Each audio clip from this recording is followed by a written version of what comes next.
Le mois qui a suivi qui va être mon associé, on a fait l'équivalent de vente de ce qu'on avait fait pendant toute l'année 2022. C'est un objectif pour vous de devenir multimillionnaire? Ouais, bah, qui ne veut pas devenir multimillionnaire en même temps? On voulait pas rester les entrepreneuses qui ont une boîte pendant 10 ans et qui gagnent le SMIC. On a eu l'occasion de rencontrer pas mal de gens, là, depuis cette émission, qui nous ont dit Ah, j'ai rencontré un fonds d'investissement qui vous avait rencontré au tout début d'Ijo, mais ils pensaient que vous feriez jamais rien parce que vous étiez deux petites nanas de Chinon avec leurs probiotiques.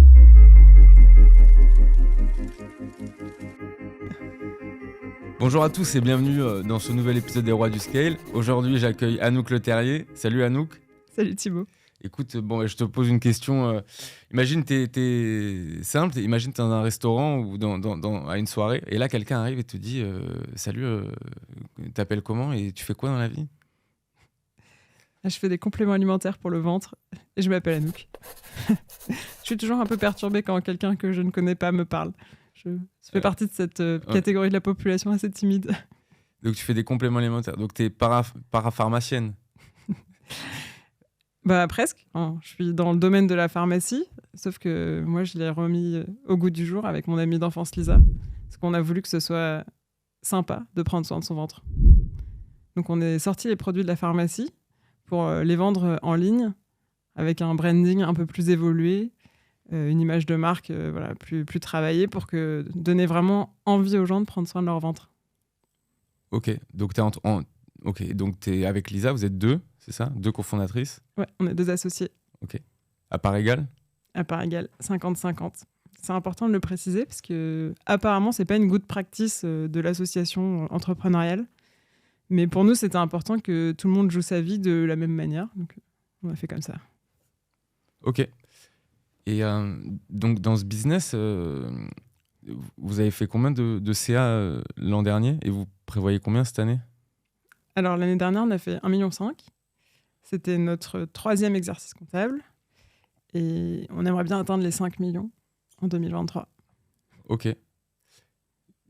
Vous margez à combien? On marge entre 60 et 70% de marge brute. Donc, ça paraît énorme comme ça, mais pour du e-commerce, c'est pas énorme dans le sens où après, il y a tous les frais de fonctionnement, le fait d'avoir des salariés, un bureau. Dans la marge brute, c'est vraiment juste le produit fini avec son étiquette fermée, son opercule de sécurité, quoi. D'accord. Et là, vous êtes la team, vous êtes combien? On est 5. 5, ok. Et vous avez prévu de faire grossir la team? Ouais, là, on a quand même besoin de se structurer un peu. On a mis du temps à savoir exactement où on voulait embaucher, parce que les besoins, ils évoluent énormément. Et là, on commence à avoir une idée plus précise de quel domaine on veut accélérer, notamment l'accompagnement client. C'est vraiment notre valeur ajoutée, nous, c'est de faire du conseil, du suivi. Donc là, on veut renforcer cette équipe expérience client, donc suivi, consultation diététique. Donc là, on recrute plutôt des profils scientifiques, entre guillemets. Donc, là, ce que vous faites, vous avez une partie, donc e-commerce avec les compléments alimentaires. Et donc, c'est quoi? Tu veux développer une nouvelle branche presque comme un peu de la médecine? Non, c'est juste de l'accompagnement, parce que nos cures, elles se prennent régulièrement. Et prendre soin de ton ventre, c'est pas une gélule magique. Ça passe aussi par ton hygiène de vie, ton alimentation. Et donc nous, ce qu'on veut faire comprendre aux gens, c'est d'utiliser tous ces leviers qui sont à leur portée, qui sont assez simples en fait. Mais parfois, tu sais pas que juste boire 5 cafés par jour, c'est mauvais pour ton ventre, ça le rend acide. C'est très bon le café, c'est antioxydant, mais il faut plutôt se limiter à 1 ou 2 par jour. Et c'est un peu vrai pour tout. C'est toute une question d'équilibre dans la vie. Tu peux manger des burgers et des frites, juste pas tous les jours, quoi. Et donc ça fait vraiment partie de l'accompagnement qu'on propose aux gens. Et quand ils démarrent chez Dijo, en fait, on essaye de mettre en place avec eux des bonnes habitudes qui les aident à avoir un ventre en meilleure santé.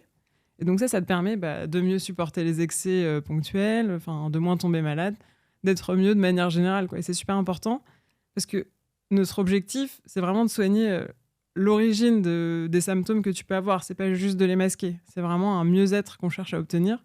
Et encore une fois, il n'y a pas de gélule magique pour atteindre ça. Et donc, si en fait tu me dis je mange de manière impeccable, je prends tous mes compléments Dijo, mais en revanche je dors 3 heures par nuit, je veux dire, il faut peut-être se pencher un peu sur le fait pourquoi tu dors 3 heures par nuit, est-ce que tu es stressé, ça va avoir un impact sur ton ventre.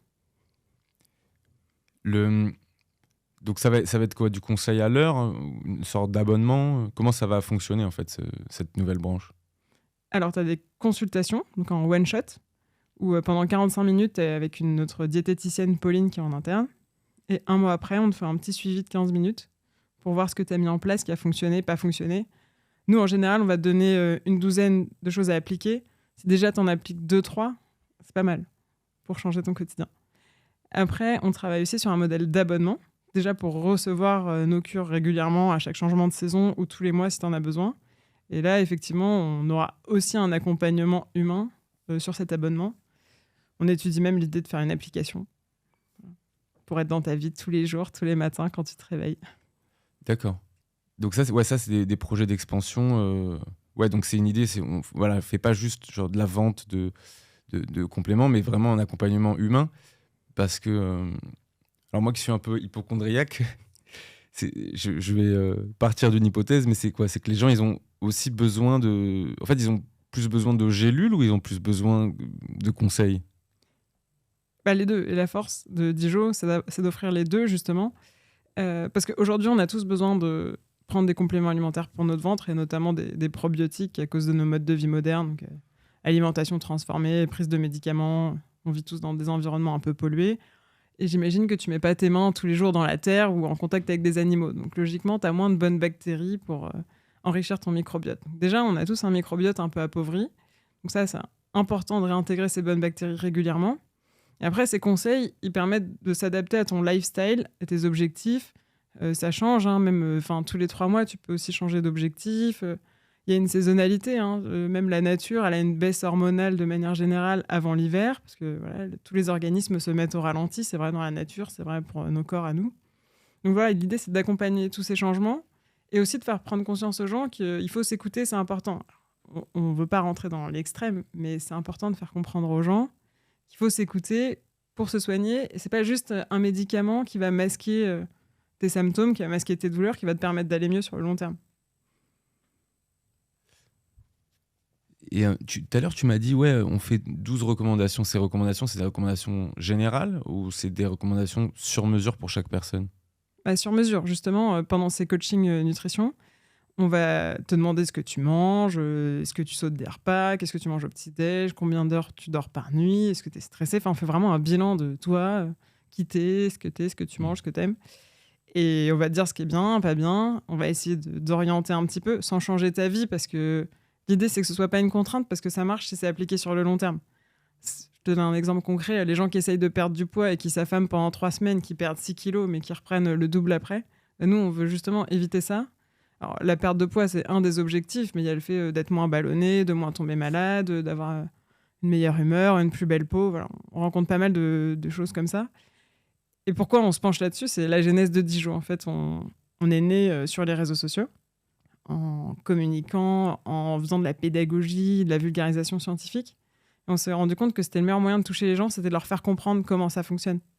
C'est pas juste, t'es derrière un comptoir de pharmacie, je te file des produits, je te dis de prendre 2 gélules et de revenir me voir plus tard.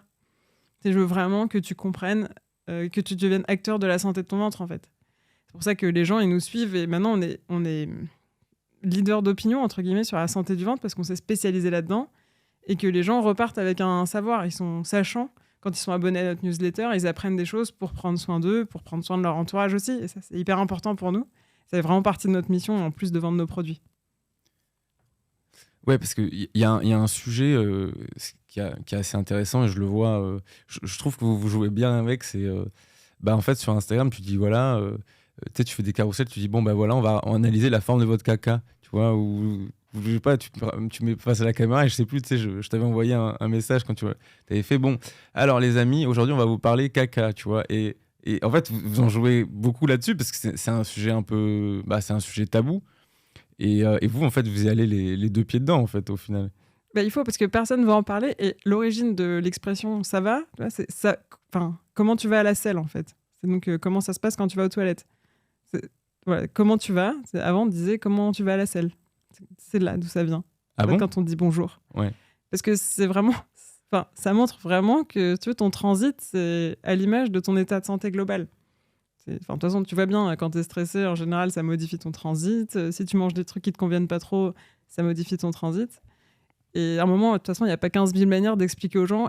Et en même temps, ça nous concerne tous. Enfin, je veux dire, tout le monde va aux toilettes, même Brad Pitt, même la reine d'Angleterre, enfin, feu la reine d'Angleterre. Et en fait, du coup, tout le monde s'intéresse à ce sujet, mais sans le dire à personne. Et donc, nous, on a essayé de faire en sorte que tout le monde s'y intéresse et en parle. Ouais, et tu me parlais, alors j'ai pas mentionné la personne dont tu parlais avant le podcast, mais tu me disais, ouais, une personne qui était célèbre, elle est venue me voir, et puis elle a commencé à me dire, ah, mais moi j'ai grave des problèmes de ventre et tout. Donc en fait, c'est des problèmes auxquels les gens, ils arrivent pas à... Ils ont personne à qui s'adresser, en fait, non? Ouais, bah, en tout cas, c'est ce qu'on a constaté quand on est arrivé avec ce message de la santé du ventre. On s'est rendu compte que les gens, ils savaient pas vers qui se tourner. Et les gens, ils nous demandaient des conseils auxquels on n'était pas forcément capable de répondre au démarrage de Dijon, parce qu'on n'avait pas prévu de se positionner là-dessus. Donc, on a dû rapidement s'entourer d'experts, de gastro-entérologues, de naturopathes, de diététiciens, qui nous ont vraiment aidés à avoir une offre assez complète pour répondre à toutes ces problématiques du ventre, parce que c'est un truc de dingue, enfin, on n'imagine pas. Nous, on reçoit 200 messages par jour de gens qui me disent quand je vais aux toilettes, c'est vert, c'est en petites billes, c'est vraiment tu vois, du détail très, très, Ouais. très, très poussé. Et au début, on était un peu désarmés parce qu'on ne savait pas trop comment les orienter. Et donc maintenant, on les prend en charge. En fait, vraiment, on répond à leurs questions. On a développé un diagnostic en ligne qui permet de rentrer tous ces détails. D'ailleurs, pour ceux qui font le diagnostic, je ne recommande pas forcément d'être à côté de son amoureux, de son amoureuse quand tu fais le truc, parce que c'est assez personnel. Après, c'est bien d'en parler dans le couple. Hein. Mais ouais, c'est hyper important. Et c'est un super sujet icebreaker quand tu rencontres des gens. Moi, maintenant, je vais à des événements où je connais personne. Et là, les gens, ils arrivent vers moi, ils me disent « Ah, t'es Anouk de Dijon, il faut que je te parle d'un truc quand je vais aux toilettes. » Des gens que je connais ni d'Adam ni d'Ève. Donc, en général, ça lève vite un rideau. On est vite très proches. Ouais. Et c'est quoi les trucs qu'on dit le plus souvent, en fait? C'est quoi les problématiques des gens? Alors, c'est d'être ballonné, numéro 1. Surtout chez les femmes, parce qu'il y a aussi le côté esthétique. Ça les gêne vraiment d'être ballonné au quotidien. Et après, le transit, que ce soit la diarrhée ou la constipation, c'est une gêne assez quotidienne quoi, pour ces personnes. Au point où, pour certaines, c'est un handicap social. Parce qu'elles disent « Moi, je ne sors pas de chez moi si je n'ai pas la garantie que là où je vais, j'ai des toilettes où je peux aller. » Ouais, non, vraiment, mais ça concerne beaucoup plus de gens qu'on ne le croit. Ouais. C'est la fameuse... T'es allé aux toilettes quand t'étais, je sais pas, au lycée, par exemple? Non, mais d'ailleurs, il y a plein de gens qui vont pas aux toilettes ailleurs que chez eux. Ouais. Ah bah moi je pouvais pas. Hein. Mais au travail, c'était pas... jamais je serais allé, tu vois. Ouais, y a toujours les histoires de... Les bureaux, il y a plusieurs étages, tu vas jamais aux toilettes à ton étage parce que tu veux pas te faire griller, que c'est toi qui a laissé une odeur désagréable. Enfin, ouais. Je te passe les détails. Mais s'il y a une mauvaise odeur, c'est mauvais signe ou pas? Non, là, c'est quand même plutôt normal. Ah bon? Bah, regarde, même les animaux, ça sent pas la rose quand ils vont aux toilettes, quand ils font leurs excréments. Donc, à un moment, ça reste des excréments. C'est pas censé faire des paillettes et sentir bon. Ouais. Mais ça doit être... On pourrait dire d'ailleurs, mets des paillettes dans ton caca, ça pourrait reprendre un peu le truc de Inès, l'humoriste. Ouais. Ça pourrait être pas mal. Non, mais ça me fait penser, en fait, ça me fait penser à plusieurs trucs. Quand tu me dis icebreaker, tu vois, je pense, quelqu'un qui est passé qui va être mon associé, qui était donc la boîte puissante, tu vois, sur ça, sur la sextech, tu vois, ça les avait, ils étaient tout émoustillés. Et je pense aussi, ça me rappelle ce que tu me racontes sur l'icebreaker, ça me rappelle une pote à moi qui s'appelle Julia Guimbaud et elle est ancienne podologue, tu vois. Et elle me racontait que genre parfois les gens ils venaient là-bas, ils disaient ah mais t'es podologue et tout.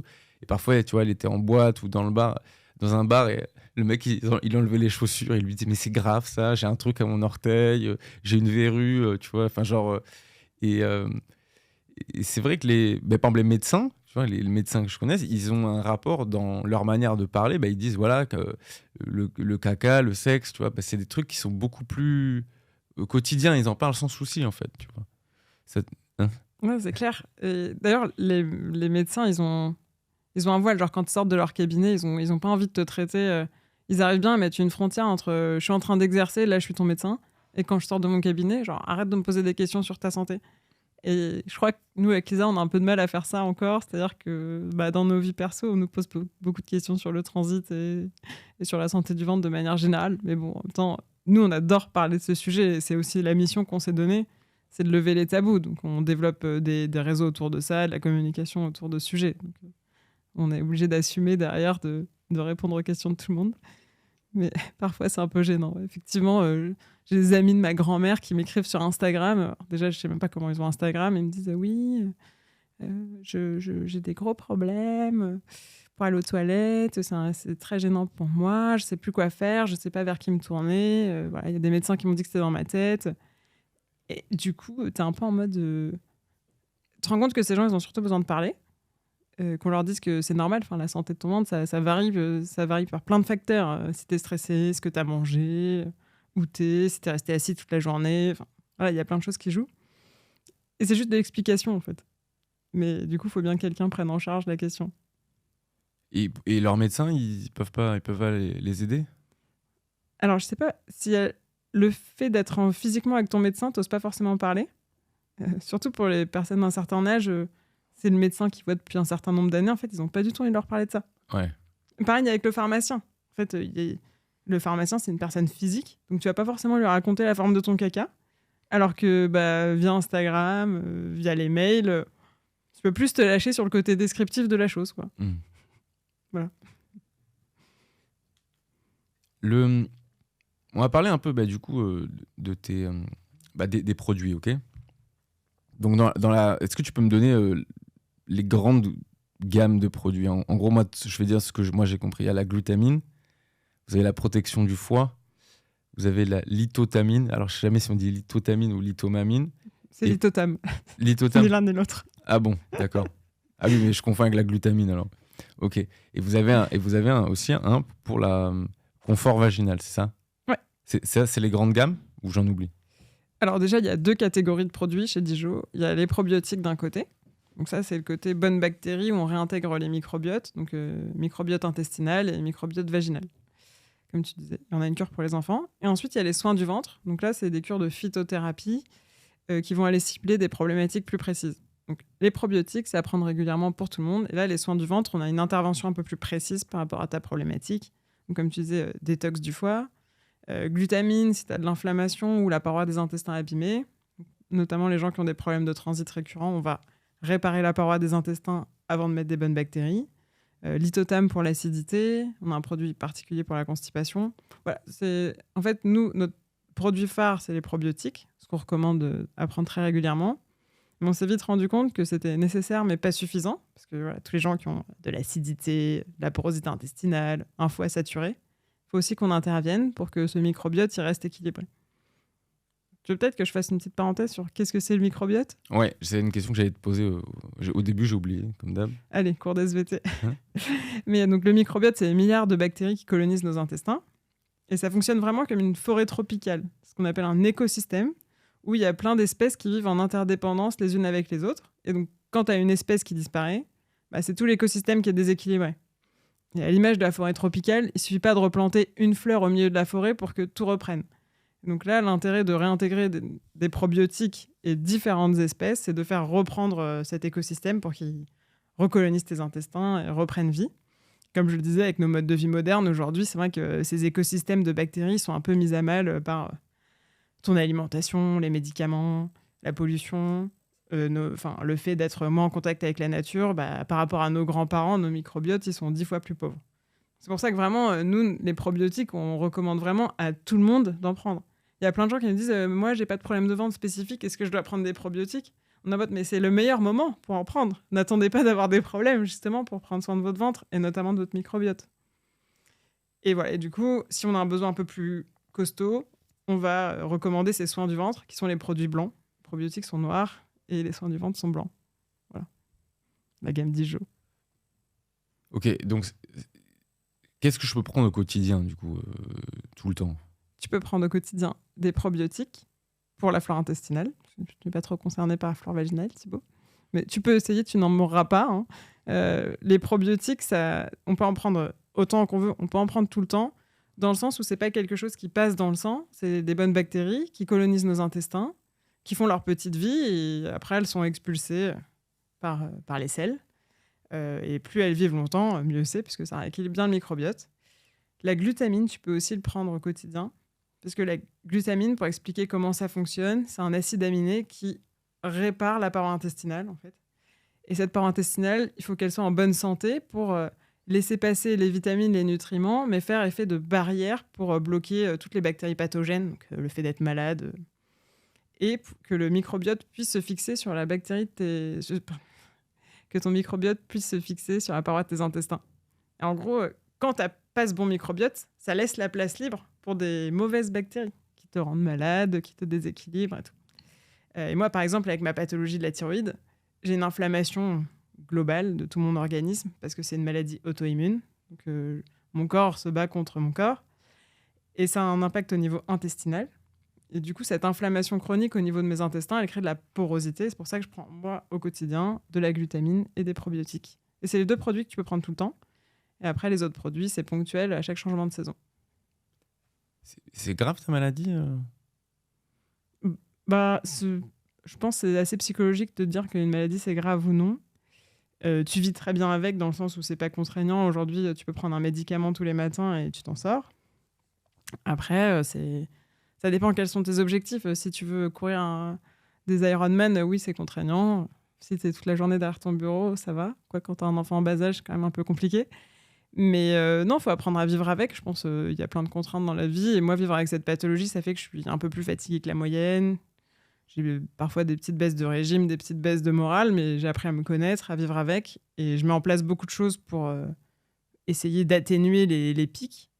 Parce que j'ai pas envie de me limiter dans ma vie professionnelle ou dans ma vie personnelle à cause de ça.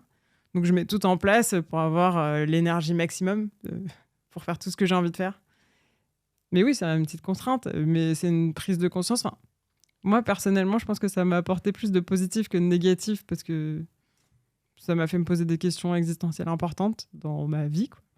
Mais ça joue vachement, en fait. Je le dis beaucoup parce que j'ai beaucoup de questions sur cette pathologie parce qu'il y a beaucoup de personnes qui sont concernées par des problèmes de thyroïde. Et les gens, quand tu leur dis c'est avant tout dans la tête, si tu es positif et que tu éduques ton entourage et que tu leur dis que oui, faut qu'ils soient un peu à l'écoute, tu es plus fatigué que la moyenne, donc tu n'es pas relou quand tu veux pas sortir, juste tu es fatigué, quoi. Enfin, tu peux pas sortir de ton lit. Et à un moment, ça apprend un peu à dire non. Moi, j'étais assez mauvaise pour dire non aux gens. Et je dis non, faut que je pense à moi, quoi. Faut être un peu égoïste, dans le bon sens du terme. Tu dis ça t'a fait poser des questions existentielles. Quel type de questions existentielles ? Quand on m'a diagnostiqué ma pathologie, j'étais vraiment épuisée. Ils trouvaient pas ce que j'avais d'ailleurs. Ils pensaient que j'avais une mononucléose, que j'avais attrapé au bar de l'école. Et donc, quand tu te réveilles tous les matins épuisé et que tu as l'énergie pour rien, je sais pas, je me suis dit, je vais pas passer ma vie 12 heures derrière un ordinateur à travailler pour quelqu'un, en fait. Ça a été un changement de paradigme pour moi. Ça a tout remis en question, dans le sens où le peu d'énergie que j'avais, je voulais le faire pour que ma vie elle soit mémorable, quoi. Enfin, faire un truc que je kiffe. Et quand tu fais un truc que tu kiffes, en plus, tu as d'autant plus d'énergie. Et de toute façon, j'avais pas l'énergie pour faire un truc que j'avais pas envie de faire. Et donc, ça a été le changement de perspective professionnelle complet, quoi. Et c'est arrivé à la fin de mes études d'école de commerce. Donc, le moment où je m'étais jamais posé de questions sur ce que je voulais faire dans la vie. J'ai toujours été la bonne élève, le bac S, la prépa, l'école de commerce, les stages en finance. Enfin, tout allait bien. Mes parents étaient contents. Avec Anouk, on n'a jamais eu de problème. Ça roule. Et là, bam, diplôme, terminé. Je voulais plus faire de finance. Je voulais plus rien faire. De toute façon, j'étais malade et les médecins m'avaient recommandé de prendre du temps pour me soigner, quoi, de la convalescence pour retrouver de l'énergie. Et c'est là où je me suis dit, t'as 25 ans, il te reste encore pas mal d'années à vivre. Qu'est-ce que tu vas faire si tu peux pas... à l'époque, la finance, corporate finance, quand tu es junior, tu travailles quand même énormément. Et là, mon médecin m'avait clairement dit finir à 2h du matin tous les soirs, comme ce que je venais de faire pendant mon stage de césure, fallait que j'oublie, quoi. Et du coup, j'ai commencé à me dire mais qu'est-ce que je vais faire de mes journées, quoi. Vraiment. Et j'ai vite... le fait de prendre soin de mon ventre, ça m'a beaucoup aidé avec cette pathologie et ça a été un peu le déclic. Et je pense pour moi, ça a été salvateur de défocus le problème qui était sur moi en aidant les autres aussi à prendre soin de leur ventre et leur partager ce que j'avais compris moi. Ça fait longtemps que tu prends des probiotiques ou pas ? Ouais, depuis 2018, j'en prends tous les jours. D'accord. Et parce que cette maladie, en fait, ils te l'ont trouvée en 2018 ? Ouais. Mais tu l'avais déjà avant ? Bah alors, une maladie auto-immune, ça se déclenche à un moment, c'est un peu comme le diabète de type 1. Alors, je ne sais pas pourquoi ça s'est déclenché à ce moment-là particulier de ma vie. Rien n'arrive par hasard. Peut-être la dernière année d'école, c'était assez stressant. Tu dois rendre ton mémoire, tu passes tes entretiens, tu te demandes ce que tu vas faire quand même. Enfin, tu te mets un peu, c'est la compète, un peu parce que tout le monde passe les entretiens en même temps. Enfin, je l'avais pas très bien vécu, et c'est ça qui a déclenché ma maladie, quoi. Enfin, les symptômes que j'avais, c'est que j'étais épuisée, je perdais énormément de poids, je perdais mes cheveux, j'avais la peau sèche, j'étais déprimée. Enfin, je me levais le matin, j'avais envie de pleurer, quoi. Et je me reconnaissais pas aussi, ça c'était assez dur. Alors, j'ai toujours été la nana, moi j'ai la phobie d'être toute seule, je pense parce que j'étais enfant unique, ou je sais pas pourquoi, mais du coup je dis toujours oui à tout, je sortais tout le temps, j'étais toujours en vadrouille, et là du jour au lendemain, genre j'étais au stade 0, je pouvais rien faire, j'avais plus d'énergie, j'étais angoissée, je pleurais, enfin je me reconnaissais pas, quoi. Et ça m'a fait du bien en fait quand ils m'ont diagnostiqué le truc, parce que je me suis dit ah ouais, quand même, ça me rassure que ce soit pas vraiment moi, cette personne-là, quoi. Et du coup ça a été un peu un travail de me retrouver, retomber sur mes pattes, quoi, parce que vraiment c'était un Big Bang. En plus tu vois tous tes potes, parce que quand t'es en école de commerce, t'es quand même dans un truc un peu standardisé, tout le monde fait la même chose, en cabinet de conseil en strat, en finance, des trucs assez prestigieux. Et genre, tout le monde signait son CDI et moi j'étais à la case départ, quoi, genre limite négatif, quoi. J'étais retournée chez ma mère, j'étais au fond du trou, et je voyais mes potes qui se payaient leurs premières vacances avec leur premier salaire, qui prenaient leurs apparts. Et moi j'étais tétanisée, quoi, genre j'avais loupé le départ. C'est comme t'as le décompte 3, 2, 1 dans Mario Kart, et toi tu restes parce que t'as trop appuyé sur le truc pour accélérer. Je sais pas si tu vois ça sur la manette, et tu pars pas du coup. Je crois que j'étais ça en fait, en 2018, il y a 5 ans. Ouais. Non, mais c'est intéressant ce que tu m'as dit sur le. Tu sais, non mais trouvez-moi quelque chose s'il vous plaît. Tu vois, t'es presque content qu'il te trouve un truc, tu vois. Au final, moi j'ai eu aussi un truc, c'était il y a 10 ans. C'était un Helicobacter pylori, je sais pas si ça te parle. Ouais. Et en fait, j'ai appris après que c'était pas forcément quelque chose de très grave. Mais tu vois, j'avais des brûlures. Et en fait, aujourd'hui, pour vous dire la vérité, c'est que je sais pas. Donc j'ai fait cette gastro, tu vois, comment on dit, gastro-entérologie, enfin ils te mettent un tuyau, tu vois. Une fibroscopie, une coloscopie. Fibroscopie, voilà. Et du coup, ils m'ont trouvé un Helicobacter pylori. Et je me suis dit, ah ben vous m'avez trouvé un truc quand même, vous voyez, tu vois. Parce que en fait, le gastro, il se foutait de ma gueule, tu sais, il faisait genre, je sais pas, l'échographie, il dit non mais vous êtes stressé, monsieur Louis. Et du coup, je me dis, bon, bah, après, je me dis, ah ben voilà, c'est bon, j'ai un truc. Et du coup, ils m'ont filé des pilules. Et après, je me suis dit, ah ben c'est bon, c'est soigné. Et ça allait mieux. Mais si ça se trouve, en fait, de base, l'Helicobacter pylori, c'était pas grave. Et d'ailleurs, je sais pas, 5 ans après, j'avais parlé de ça, et un mec, il m'a dit, non, mais tu sais, la moitié des Indiens, ils ont l'Helicobacter pylori, et genre, ils vont très bien, tu vois. Et je me suis dit, tu sais, là, j'ai fait, ah. Mais peut-être qu'il aurait. Peut-être qu'en fait, c'était moi qui me faisais des histoires, tu vois. Non, moi, je te rejoins assez. C'est-à-dire que je me connaissais pas assez à l'époque pour me dire, ouais, c'est pas moi. Et là, je sais qu'il y a quelque chose. Et du coup, j'ai un peu navigué de médecin en médecin qui ne trouvaient pas l'origine du problème, et qui me disaient aussi, c'est dans votre tête, vous êtes stressé. À un moment, j'étais en mode, je suis pas stressée, je suis pas comme ça, je suis pas moi. Genre, je sais que c'est pas moi. Et genre, écoutez-moi, s'il vous plaît. Et ouais, quand j'ai enfin trouvé un médecin qui m'a fait faire tous les examens de sang et qui a notamment testé les anticorps antithyroïdiens pour trouver la thyroïdite d'Hashimoto, ils ont trouvé ça. Ouais, j'étais soulagée. J'étais en mode, je suis pas folle, quoi. Parce que en fait, quand t'es pas médecin, et personne n'est médecin dans ma famille, quand tu sors de chez le médecin, c'est paroles divines. Donc t'es en mode, soit il te dit c'est la fin de ta vie, maintenant tu fais plus rien à part manger du quinoa et faire du yoga, bah tu le fais. Et tu dis à tes parents, bon bah c'est comme ça, maintenant je peux faire que ça. Alors qu'il faut toujours nuancer ce que le médecin peut te dire, d'avoir plusieurs avis, c'est important. Et moi, c'est un truc que j'ai trouvé assez traumatisant, en fait.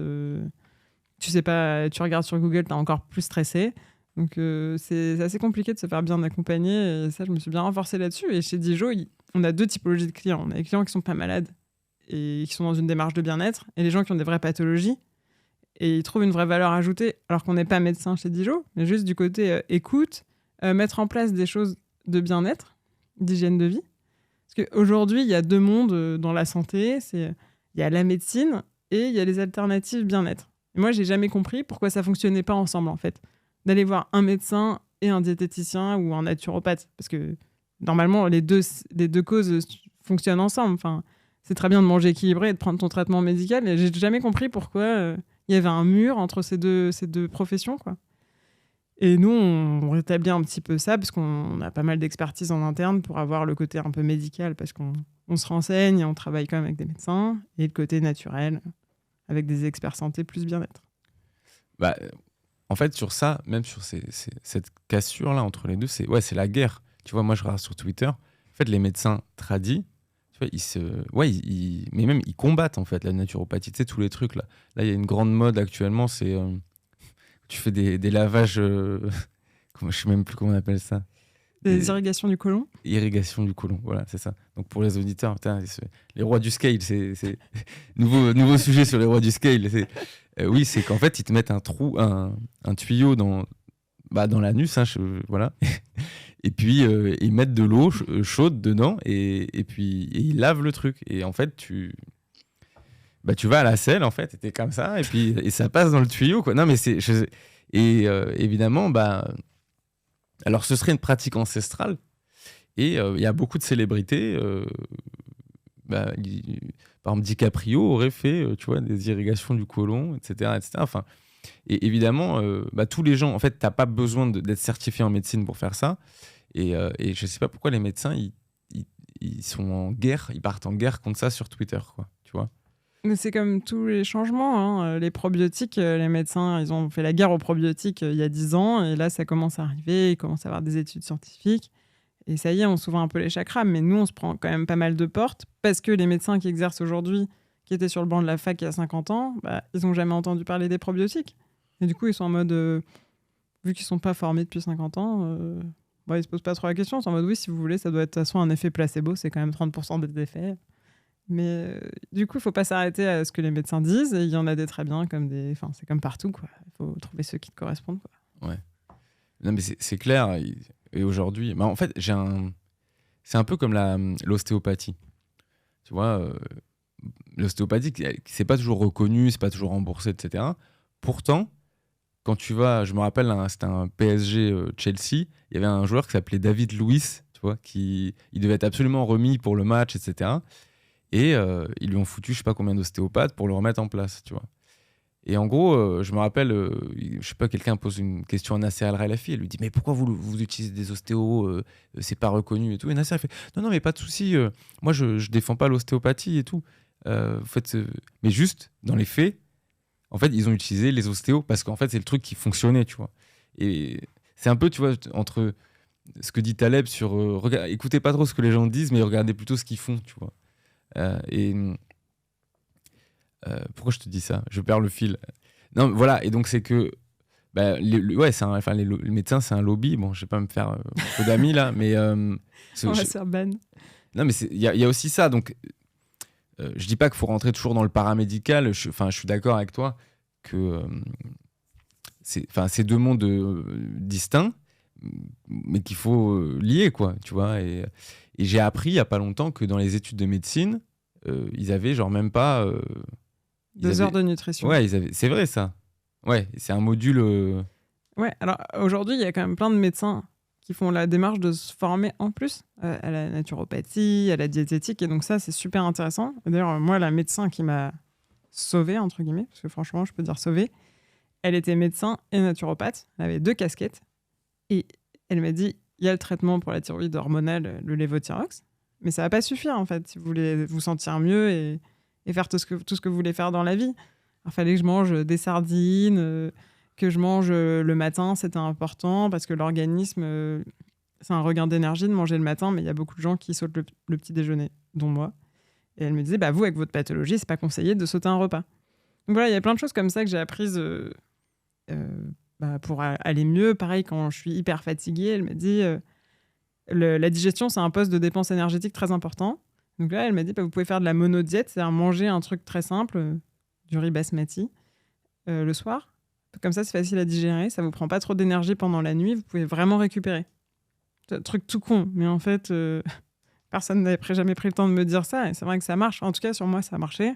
Après, l'idée, c'est de trouver aussi chaque truc qui correspond, et c'est pour ça qu'on disait au début du podcast, nous, quand on fait un coaching personnalisé, on va te donner une 12aine de recommandations. Si tu trouves les 2-3 qui te font vraiment du bien et qui sont game changer dans ta vie de tous les jours, déjà, c'est pas mal. Et peut-être que si tu refais un coaching 6 mois plus tard, tu réussiras à rajouter 2-3 trucs en plus jusqu'à atteindre le Graal d'avoir une hygiène de vie qui te correspond parfaitement et qui te permet de vivre la vie de tes rêves. Ok. Sur ton business, il s'est passé quand même quelque chose récemment d'assez ouf. Tu es passé dans l'émission Qui veut être mon associé. Est-ce que tu peux m'expliquer un peu l'impact que ça a eu sur ton business ? C'était l'équivalent d'un tsunami, vraiment. On avait anticipé une augmentation des ventes, du trafic, mais c'est 200 fois ce qu'on avait anticipé, ce qui s'est passé. 200 fois, c'est littéralement ? Ouais. Pour te dire, on a fait, le mois qui a suivi Qui va être mon associé, on a fait l'équivalent de vente de ce qu'on avait fait pendant toute l'année 2022. Donc c'était assez énorme. Et en fait, on pensait que les gens qui regarderaient la télé ne seraient pas directement concernés, parce que nous, c'est quand même une démarche. Nos produits ils coûtent entre 30 et 40 euros. Faut être motivé pour te faire un mois de cure et prendre des gélules tous les jours. Enfin, c'est pas le cas de tout le monde, hein, c'est pas facile de prendre des gélules tous les matins. Et en fait, on s'est dit, mais vraiment, tout le monde s'est senti concerné par le ventre, la santé de son ventre. Et donc, c'est fou. On n'a toujours pas redescendu. Là, à l'heure où on se parle, ça fait 1 mois et demi qu'on est passé. Et ça a été un effet boule de neige en plus, parce que là, on a plein d'opportunités médias qui sont créées, de distribution. Enfin, on a des gens à l'international qui veulent nous distribuer. Je ne pensais pas que la portée de Qui veut être mon associé sur M6, ce serait autant. Enfin, vraiment, c'est incroyable ce qui se passe. C'est trop bien parce qu'on est en train de changer d'échelle complètement. Et là, je pense qu'on a pris confiance vachement avec Lisa parce qu'on est autofinancé. Donc, c'est quand même un sujet qui nous a freinés. D'être autofinancé, d'être seul. Parce que quand tu n'as pas d'investisseur, tu n'as pas d'argent, mais tu n'as pas de conseil non plus. Puis tu n'as pas de réseau. Donc, tu avances un peu plus doucement que la moyenne. Mais tu avances en étant à ton image. Et ça, en fait, ça nous a montré que c'était notre force. Nous. Ce qu'on fait, notre manière de faire les choses. Et ça nous a vachement rassurés. C'est pour ça que je te dis, aujourd'hui, on va encore plus accentuer le côté expérience client, accompagnement, parce que c'est ce qui fait la différence, en fait. C'est la qualité de nos produits et l'accompagnement. Et vous cherchez toujours des investisseurs ? Là, on n'a pas besoin tout de suite d'investisseurs. Et on cherchait surtout du smart money, donc ce qu'on appelle vraiment le côté conseil. Parce qu'aujourd'hui, l'entreprise, elle grandit et on est amené à prendre des décisions stratégiques qui sont assez importantes. Avant, quand on prenait une décision, c'était est-ce qu'on commande 50 ou 70 sachets de livres. Enfin, c'était des décisions vraiment bullshit, pas très impactantes en termes de trésorerie.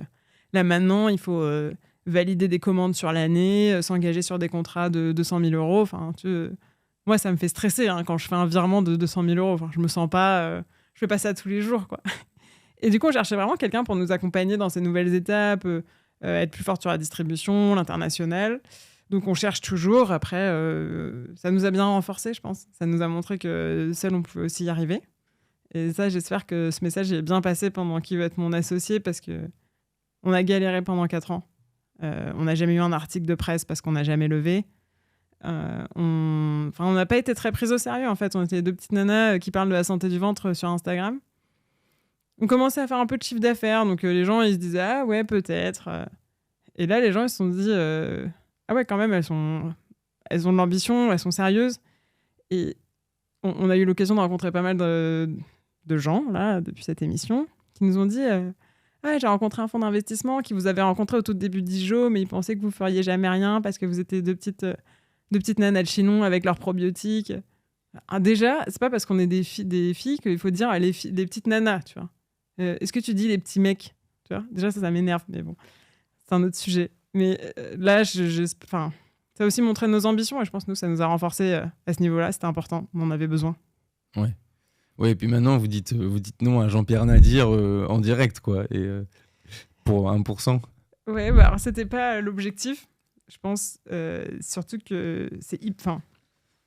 Toi, quand tu regardes Qui veut être mon associé sur ton canapé, t'as l'impression que c'est facile. Tu te dis, si j'étais à leur place, j'aurais fait ci, j'aurais fait ça. Sur le coup, c'était la première fois qu'on pitchait devant des entrepreneurs, devant des investisseurs. Et on était hyper impressionnés, hyper stressés, et on n'osait pas dire non. En vrai, le scénario idéal, ça aurait été que on est allé avec la valo qui nous semblait la plus juste. Donc, on est arrivé sur le plateau, on voulait pas négocier la valorisation. Nous, comme on venait chercher quelqu'un pour son expertise et ses conseils, on s'est dit, nous, on veut pas passer du temps sur le plateau à négocier la valorisation. On a fait un truc hyper fair. C'est un bon investissement pour le mec. Et s'il saisit pas le truc, c'est qu'il a pas compris la mission. Et là, ça a pas loupé, forcément. Les deux qui nous font une offre, ils négocient pour 2%. Et donc, nous, intérieurement, on se dit, bon, on peut pas leur dire non parce que c'est quand même des investisseurs et des entrepreneurs stars et qu'on est impressionnés. Mais on aurait dû juste leur dire, OK, vous négociez cette valo, mais contre quoi, en fait? Qu'est-ce que vous allez nous apporter? Qu'est-ce qui justifie qu'on baisse la valorisation qu'on n'avait pas prévu de baisser? On aurait dû dire ça, plutôt que de revenir en disant, OK, on accepte votre offre, mais contre 9% et pas 8%. C'est nul, mais on n'avait pas l'expérience, quoi. S'il fallait refaire le match, on le referait comme ça. Et ce qui nous a sauvés, je pense, c'est qu'on se connaît par cœur avec Lisa et qu'on ne sentait pas, en fait. On n'allait pas... On a tellement galéré. Franchement, on a galéré. Enfin, on s'est pas payé pendant longtemps. On a fait je sais pas combien de bornes on a fait en vélo pour livrer les clients à la main. Enfin, vraiment, on a tout fait nous-mêmes. Et 10%, c'était énorme pour nous, en fait. Et c'est ce qui nous a sauvés, c'est qu'on savait la valeur de ces 10%, en tout cas, nous, selon nous, quoi, ce que ça valait. Donc, on n'a pas été prêt à les laisser par rapport à ce qu'ils nous offraient en face. Surtout que la valo, maintenant, c'est pas la même, je pense. Ouais, donc finalement, les choses sont bien faites. Enfin, on y allait pour demander 250 000 euros. On a fait plus que 250 000 euros la semaine qui a suivi. Donc, Et tu m'as dit que pendant l'émission, tu as un des jurés qui vous a demandé combien vous payez. Ouais, Isabelle Chevalier. Ok. Tu lui as répondu? Oui, on a répondu. Ça n'a pas été... c'est pas resté au montage. Et on était assez surprise d'ailleurs qu'elle nous pose cette question. Mais je pense que c'est culturel. Parce qu'Isabelle Chevalier, elle est québécoise et pas française. Et c'est vrai que je pense dans les pays anglo-saxons, on parle beaucoup plus facilement de la rémunération. On est un peu plus... c'est un peu moins tabou, l'argent. Alors que l'argent, c'est tellement important dans l'entrepreneuriat. Et bon, tu connais le sujet parce qu'au début, tu facturais pas grand-chose. Nous, au début, pareil, on sous-estimait l'importance de notre temps. On a fait les livraisons nous-mêmes pendant plus d'1 an, au point où à la fin, ça nous prenait quasiment toutes les journées. Et on se mettait derrière nos ordinateurs à 20h. Et là, on se dit, mais c'est plus possible, en fait. Enfin, on peut pas donner tout notre temps à faire des livraisons alors qu'on a 0 valeur ajoutée. Et on a mis du temps à comprendre. Tu vois, ça, peut-être que si on avait levé des fonds, si on avait été accompagné par des investisseurs, ils nous auraient dit direct, bon, les filles, c'est fini les colis dans votre salon. Là, on passe aux choses sérieuses. Donc, je comprends qu'il y ait des gens qui ne nous aient pas pris au sérieux, mais bon, au final, on a appris sur le tas et c'était très bien aussi. Et qu'est-ce que vous lui avez répondu, Isabelle Chevalier, à la question? On lui a dit combien on gagnait. Exactement. En sachant que ça allait passer à la télé. Ouais, t'es bien contente que ça passe pas. Enfin, on a dit qu'on se payait 3 000 euros net par mois. Et aussi, sur le plateau, du coup, on a expliqué que pendant 1 an, on s'était pas payé. Qu'après, on s'est payé un SMIC. Et qu'au moment de Kevmar, on venait de s'augmenter. Et on était assez fiers, je pense, de leur dire. Ça leur faisait comprendre que on avait quand même un vrai salaire et qu'on n'était pas une mini-boîte, qu'on n'avait pas besoin de faire la charité, entre guillemets, avec leur 1-2% aussi, je pense. Vous versez des dividendes en plus? Non. Ok, donc 3 000 euros net par mois. Ouais, j'espère qu'on va s'augmenter un peu maintenant, mais c'est déjà trop bien. Enfin, vivre de son projet, c'est une chance. Voilà, enfin... Et c'est super important, encore une fois, ça influe tellement ta manière de diriger ta boîte. Et en même temps, on a eu une période où on était à l'euro près. Donc, c'était normal de faire attention. Et maintenant, il faut qu'on investisse, qu'on voit plus grand. Par exemple, en investissement d'acquisition, dépenser 10 000 euros en Facebook Ads, ça nous paraissait genre un truc lunaire. Et donc là, il faut qu'on commence à voir les choses un peu plus grandes. Et c'est pour ça qu'on cherchait aussi ce partenaire stratégique pour accélérer.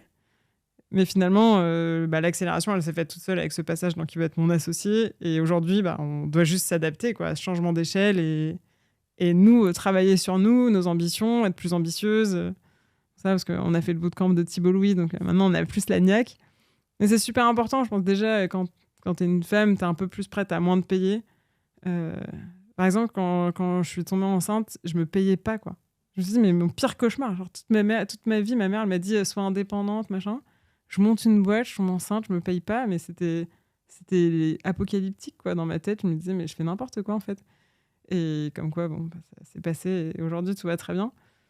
Mais l'argent, ça peut générer un stress important dont il faut vite se soulager. Si tu veux pouvoir mener ta boîte où tu dois la mener, je pense que l'argent, ça doit pas être un sujet. Il faut te payer et c'est comme ça. Oui, ça coûte de l'argent. Donc, si tu peux pas te payer, c'est juste que tu t'es trompé dans ton business model et tu pivotes. Enfin, je vois beaucoup d'entrepreneurs qui me posent des questions, qui me disent oui, est-ce que tu penses que mon idée, je pourrais la monétiser, enfin, je pourrais réussir à gagner de l'argent avec et tout. Alors déjà, c'est super dur de moi donner mon avis parce que moi, le nombre de personnes qui m'ont dit que Dijo, ça marcherait jamais, des pharmaciens, enfin des gens qui avaient de l'expérience. Et c'était assez concurrentiel déjà et pourtant, ça fait une place. Et donc aujourd'hui, je suis toujours gênée parce que même si je crois pas dans l'idée dont la personne me parle, je me dis, ça se trouve, elle va quand même y arriver. Donc je veux pas du tout l'influencer parce que moi, je me souviens combien ça me faisait mal quand les gens me disaient ça va pas marcher ta boîte, vendre des probiotiques 40 €, ça marchera jamais. Et là, t'es en mode ok, je le fais pas du coup. On était hyper sensible à ça avec Lisa au début, ça nous a pas mal. Ça nous a souvent fait remettre les choses en question alors qu'on aurait dû foncer, quoi. En fait, t'as une idée, t'as l'énergie pour le faire, qu'est-ce que t'as à perdre? Bon, à part un peu de temps et un peu d'argent. Mais la vie, c'est ça, sinon tu fais rien, quoi. Tu restes chez toi. Et c'est super important, du coup, de se payer correctement. Vous voulez l'amener jusqu'à combien, Dijo, en termes de... On n'a pas de limite. L'objectif, c'est 10 millions d'ici 3 ans. Et après, on espère... Là, je pense qu'il y a quand même un moment où il faudra se structurer en termes d'investissement. Donc, peut-être faire rentrer un fonds d'investissement, peut-être s'accoler à un industriel, peut-être rester autonome. Caudalie, aujourd'hui, ils ont la chance de le faire. Donc, comme quoi, tout est possible. Ce qui est important, c'est de savoir ce qu'on veut faire à deux. L'ambition, ça pourrait être de faire le max de cash pendant 2 ans et de revendre dans 2 ans, par exemple. Avec Lisa, on ne s'imagine pas pour l'instant faire autre chose que Dijo pour le restant de nos jours, je crois.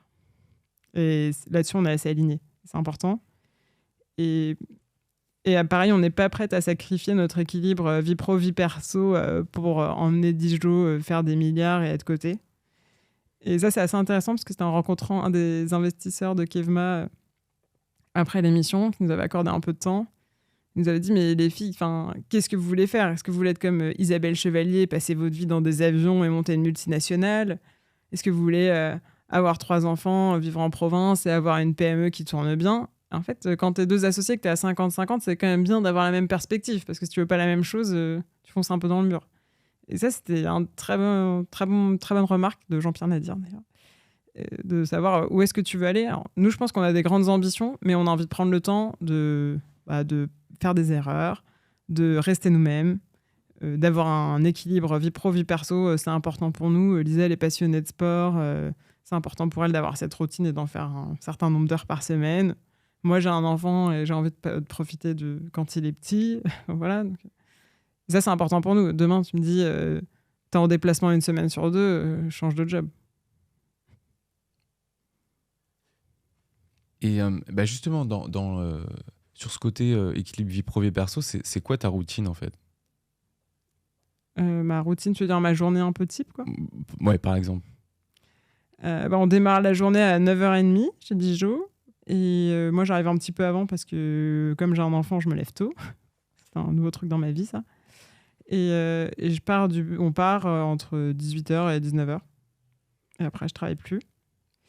Je suis avec mon fils, souvent. Elisa fait du sport. On a quand même des journées intenses. On travaille pas mal. Après, je travaille pas le soir, je travaille pas le week-end. Maintenant, après, tu t'arrêtes jamais de travailler. C'est un truc... mais parce que j'adore travailler. J'adore développer Dijo. C'est pas un truc qui me coûte. Donc, le soir, je suis dans mes pensées, je suis sur Instagram, je suis sur Pinterest, je lis des articles. En fait, chaque chose que je fais, c'est pour nourrir ce projet, en fait. C'est pour le faire grandir. Et ça me pèse pas. Je me dis pas, waouh, je suis en train de travailler, il est 23h, ça m'empêche de dormir. Non, je suis en train de rêver à ce que Dijo pourrait devenir et c'est génial. C'est un luxe de dingue. Et du coup, même travailler le dimanche, ça peut nous arriver, mais je me dis pas, je suis en train de travailler le dimanche, mon boss, c'est vraiment un connard. Je me dis juste, j'ai envie de le faire. En fait, tout change quand tu as envie de faire le truc. Tout change dans ta vie. En général, il y a peu de gens qui ont envie de faire la lessive, qui ont envie de faire les courses. En revanche, envie d'emmener ta boîte plus haut, en général, tu as envie. Donc je pense que là, on a atteint un stade où il faut se soulager de tous les trucs matériels, pénibles, aussi dans l'opérationnel de notre boîte. Genre, gérer les livraisons, gérer les packaging, gérer les stocks. Ça, il faut qu'on apprenne à déléguer un peu et qu'on commence à vraiment accélérer, quoi. Ouais, donc la journée, donc tu m'as dit 9h30 et vous sortez vers 18-19h. Tu travailles pas le week-end ou le soir, mais ouais, tu fais du travail de fond, inspirationnel, checker Pinterest. En ce moment, on travaille pas mal sur le personal branding. On se met à faire beaucoup de posts sur LinkedIn, un peu sur Instagram, Lisa et moi, parce qu'on se rend compte que ça génère pas mal de trafic et de visibilité pour Dijo aussi. On croit beaucoup dans le fait de construire une communauté et une audience. Toi, tu l'appliques aux solopreneurs, mais nous, on le voit chez Dijo. Aujourd'hui, notre newsletter, c'est 30% de notre chiffre d'affaires. Et ça ne nous coûte rien. Justement parce que les gens, ils nous suivent pour notre contenu sur la santé du ventre, comment en prendre soin. Et aujourd'hui, de parler en tant que personne, ça apporte aussi d'autres choses, notamment sur l'entrepreneuriat. En fait, on le fait depuis Qui va être mon associé, parce que de toute façon, à partir du moment où tu es OK pour passer dans Qui va être mon associé, tu es OK pour t'afficher. Donc, autant jouer le jeu à fond et avoir les cartes en main pour faire passer les messages que tu veux faire passer. Et du coup, on se positionne pas mal là-dessus, on y croit à fond. En fait, on scale un peu notre business comme toi, tu scales le tien, je crois. On n'a pas envie de s'embêter à faire des trucs qui sont pénibles pour nous. Là, par exemple, on parle beaucoup d'aller en pharmacie. Il y a plein de manières d'attaquer le réseau de pharmacie. Tu peux passer soit les pharmacies une par une et tu prends des commerciaux sur le terrain, soit tu passes par des groupements, soit tu passes par des groupes qui font les négos pour toi. Et c'est genre, tu négocies des quantités astronomiques, en termes de logistique, tu dois livrer sur palette, blablabla. Et nous, je crois que ça nous donne des boutons, vraiment, ce truc d'administratif, de logistique. Parce qu'il y a le côté expérientiel qui est important pour nous. Et donc, on a envie que chaque endroit où nos produits sont distribués, on soit maître de l'expérience que les gens vont avoir. Donc, je crois qu'on va faire une par une et qu'on va sélectionner celle avec qui on partage nos valeurs, la manière de vendre Dijo. C'est hyper important pour nous. Et donc, ça, c'est un truc qu'on s'est posé récemment. Je sais plus pourquoi je disais ça. Je me suis perdue dans mes pensées. Bah non, mais c'est moi qui suis pas toujours clair dans mes questions aussi. Donc, si on fait un peu la stratégie d'acquisition de Dijo, parce que tu m'as dit 30%, ça vient de la newsletter. Et du coup, les 70% restants, ça vient d'où ? Alors, on a pas mal de bouche à oreille, la recommandation client, et puis on a une offre de parrainage. Donc ça, c'est super important. Encore une fois, ça capitalise sur la communauté. On fait un petit peu d'ads, mais ça dépasse jamais 10% de notre chiffre d'affaires, le montant dépensé. Parce que pour nous, je sais pas pourquoi on s'est fixé ça, peut-être qu'on va accélérer un petit peu, mais on voulait pas être dépendant des ads, on veut pas que ce soit ça dépend pas de toi en fait. L'année dernière, il y a eu une mise à jour Facebook, on a moins pu traquer les performances et du jour au lendemain, tous les gens dont l'ad c'était le canal numéro 1 d'acquisition se sont effondrés. Il y a eu pas mal de DNVB qui ont été assez impactés par ça. Nous, on a une stratégie un peu de portefeuille d'investissement, c'est-à-dire qu'on diversifie nos risques, on a notre contenu organique, notre newsletter, nos ads, des événements, notre distribution physique. Du coup, si tu as un pilier qui s'effondre, tu as toujours les autres sur lesquels tu peux te reposer. Là, on démarre un peu Amazon aussi, on teste. Donc ça, c'est super important, n'importe quel business, de diversifier tes risques. D'ailleurs, comme toi, tes investissements perso, entre guillemets, parce que tu n'es jamais maître de tout. Après, ta newsletter, quand même, t'es maître. Tes ventes sur ton site internet, t'es maître. Après, tu peux toujours te faire pirater. Ça nous arrive un peu maintenant, depuis Qui va être mon associé, d'avoir des tentatives d'attaque, cyberattaque. Ça fait flipper. Ah bon ? Ouais. Cyberattaque ? On se fait pirater nos boîtes mail, déjà récemment, avec des gens qui envoyaient des fausses factures depuis nos boîtes mail. Donc, tu vois, c'est pas très rassurant. Bon, je rassure tous les clients qui nous regardent. Depuis, on a mis en place des process pour se protéger mieux. Mais ouais, c'est assez flippant, ça.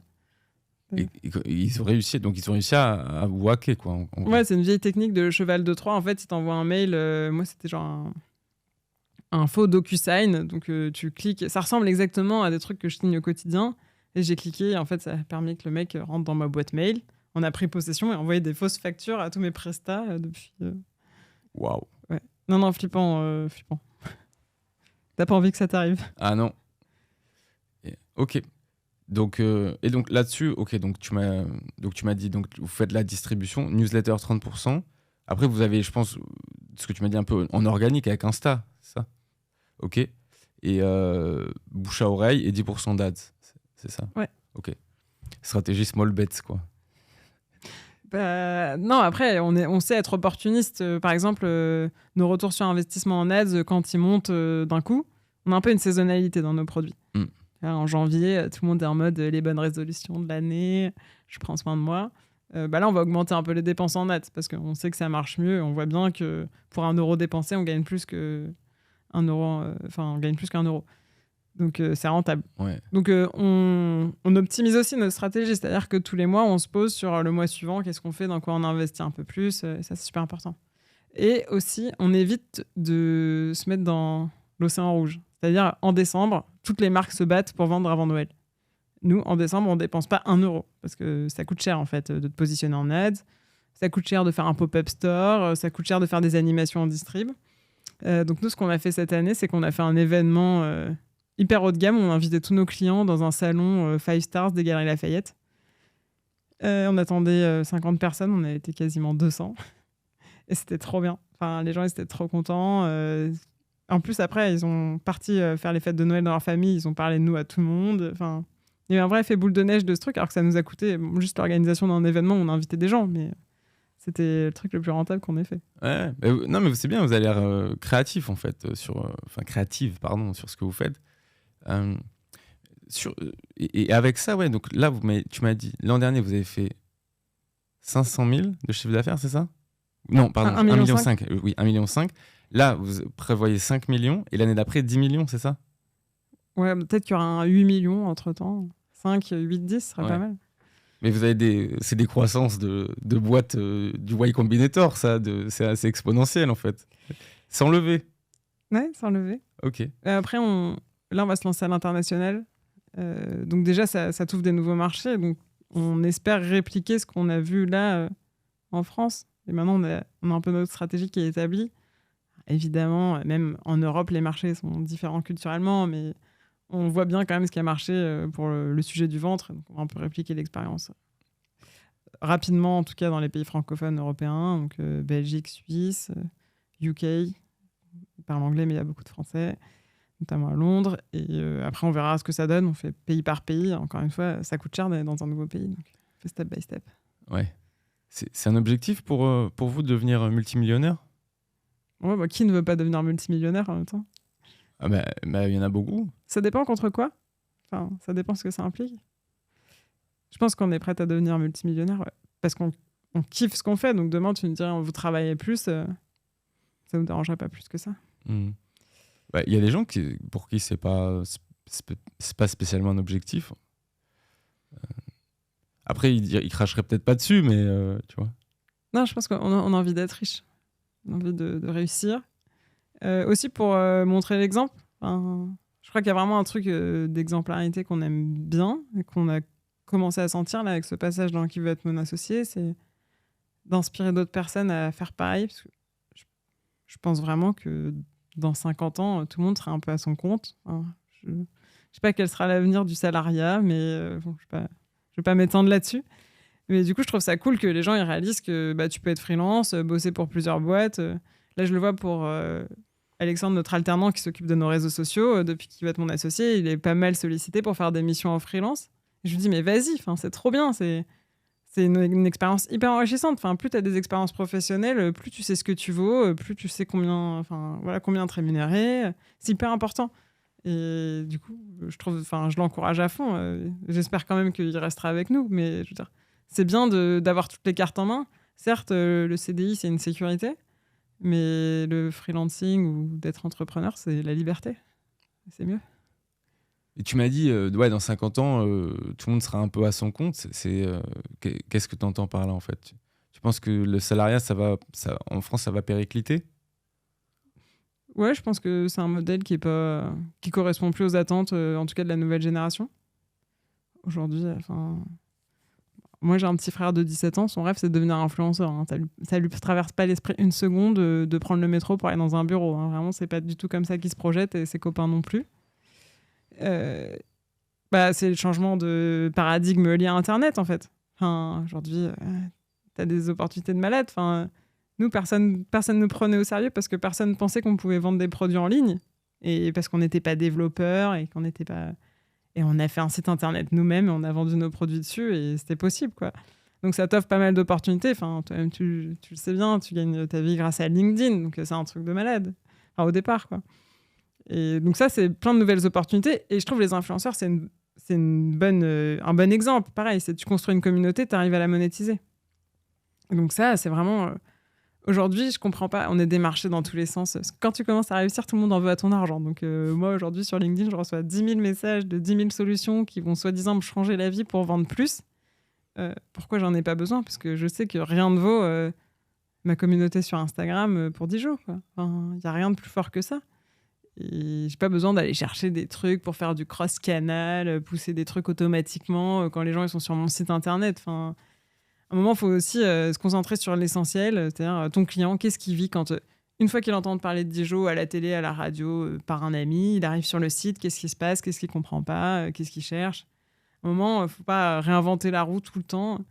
Et au début de ma vie d'entrepreneur, je passais beaucoup de temps à lire beaucoup d'articles sur tout ce qu'il faut faire, pas faire.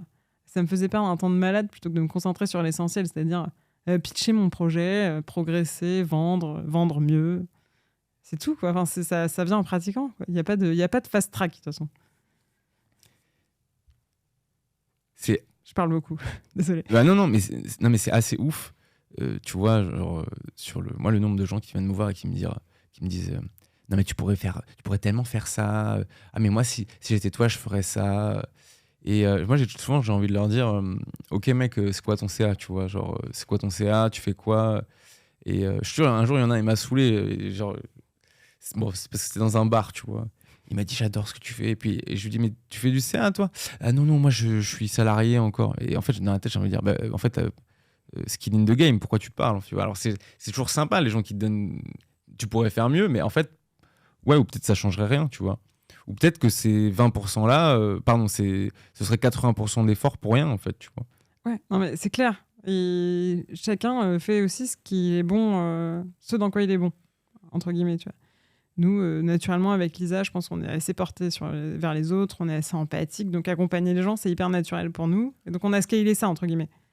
Et il y a des gens qui nous disent ouais, faut être plus fort commercialement. Bah non, nous, être commercial et prendre notre voiture et aller voir les gens que tu connais pas tous les jours et leur dire achète mon produit, c'est pas notre truc. Donc, nous, on est plutôt sur une stratégie inbound, c'est-à-dire qu'on donne envie aux gens et ils achètent.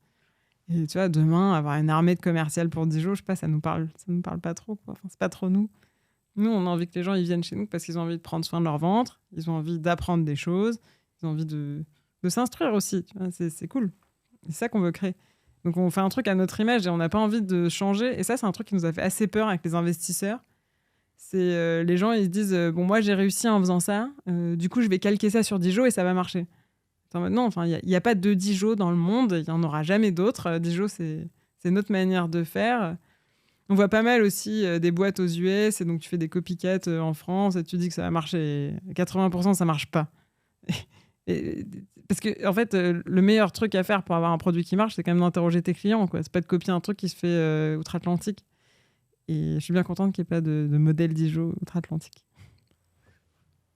Ouais, non, mais c'est vrai que tu vois, quand tu penses aux boîtes e-commerce, bon, je vais pas me faire des amis sur ça, mais tu vois, là, elles sont toutes tombées quasiment, genre les unes après les autres.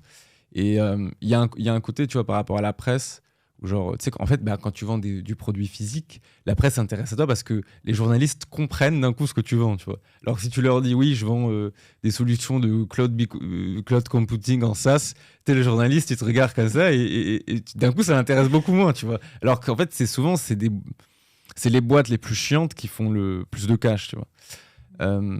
Et en fait, c'est marrant parce que la manière dont toi, avec Lisa, vous avez construit Dijon, vous faites quand même plusieurs millions de chiffres d'affaires maintenant par an.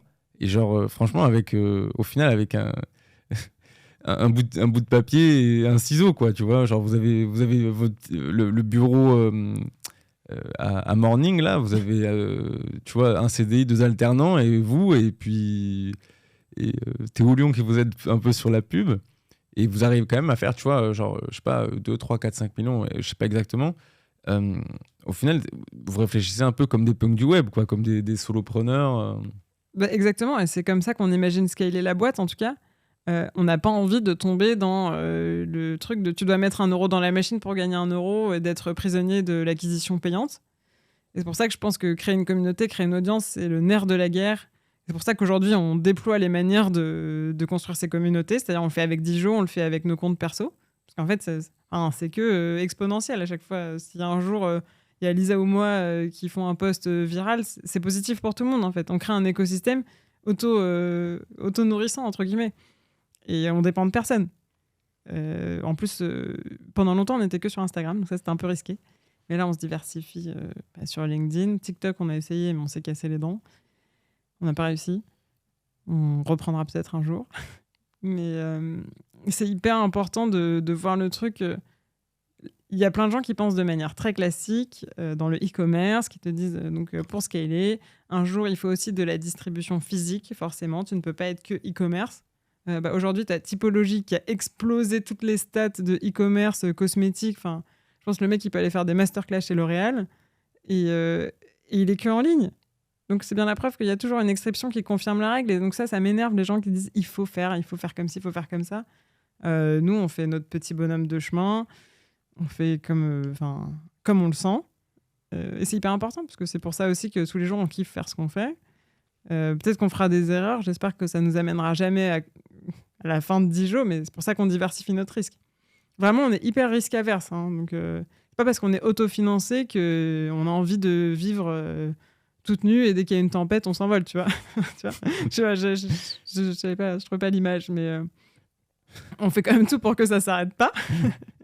Mais à côté de ça, on s'enferme pas dans des manières de penser, des schémas classiques, quoi. Parce qu'en fait, t'as toujours quelqu'un pour te donner un conseil, et ça, c'est tellement fatigant. Genre, je me demande pourquoi tous mes potes n'ont pas lancé une marque de probiotiques. Parce que pareil, c'est toujours au bar, tu vois. Genre, quand tu commences à te sentir un peu content, après 2-3 verres, t'es en mode, ah ouais, moi, je verrais trop ça, non. Et tu dis oui. Enfin, moi, de toute façon, je discute même plus. Je dis ok, je passe à autre chose parce que, flemme, quoi. Ouais, focus. Ah ouais. Les posts LinkedIn, pareil. Tout le monde me dit...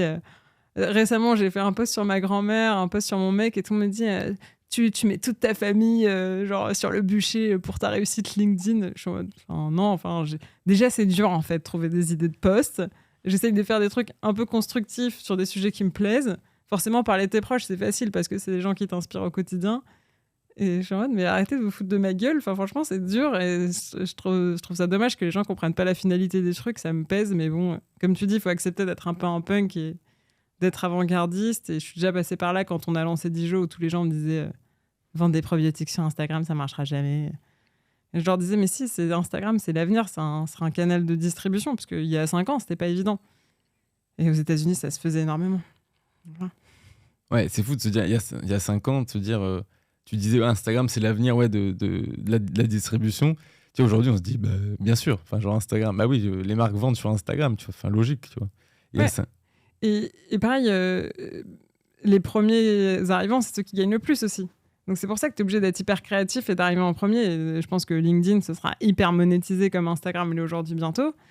C'est pour ça qu'on se met dessus, évidemment. Enfin, on fait pas ça parce que ça nous fait plaisir de raconter notre vie sur LinkedIn. Enfin, moi, je préfère faire autre chose qu'écrire des posts LinkedIn dans ma vie tous les jours, évidemment. Mais ça, les gens, ils oublient parfois.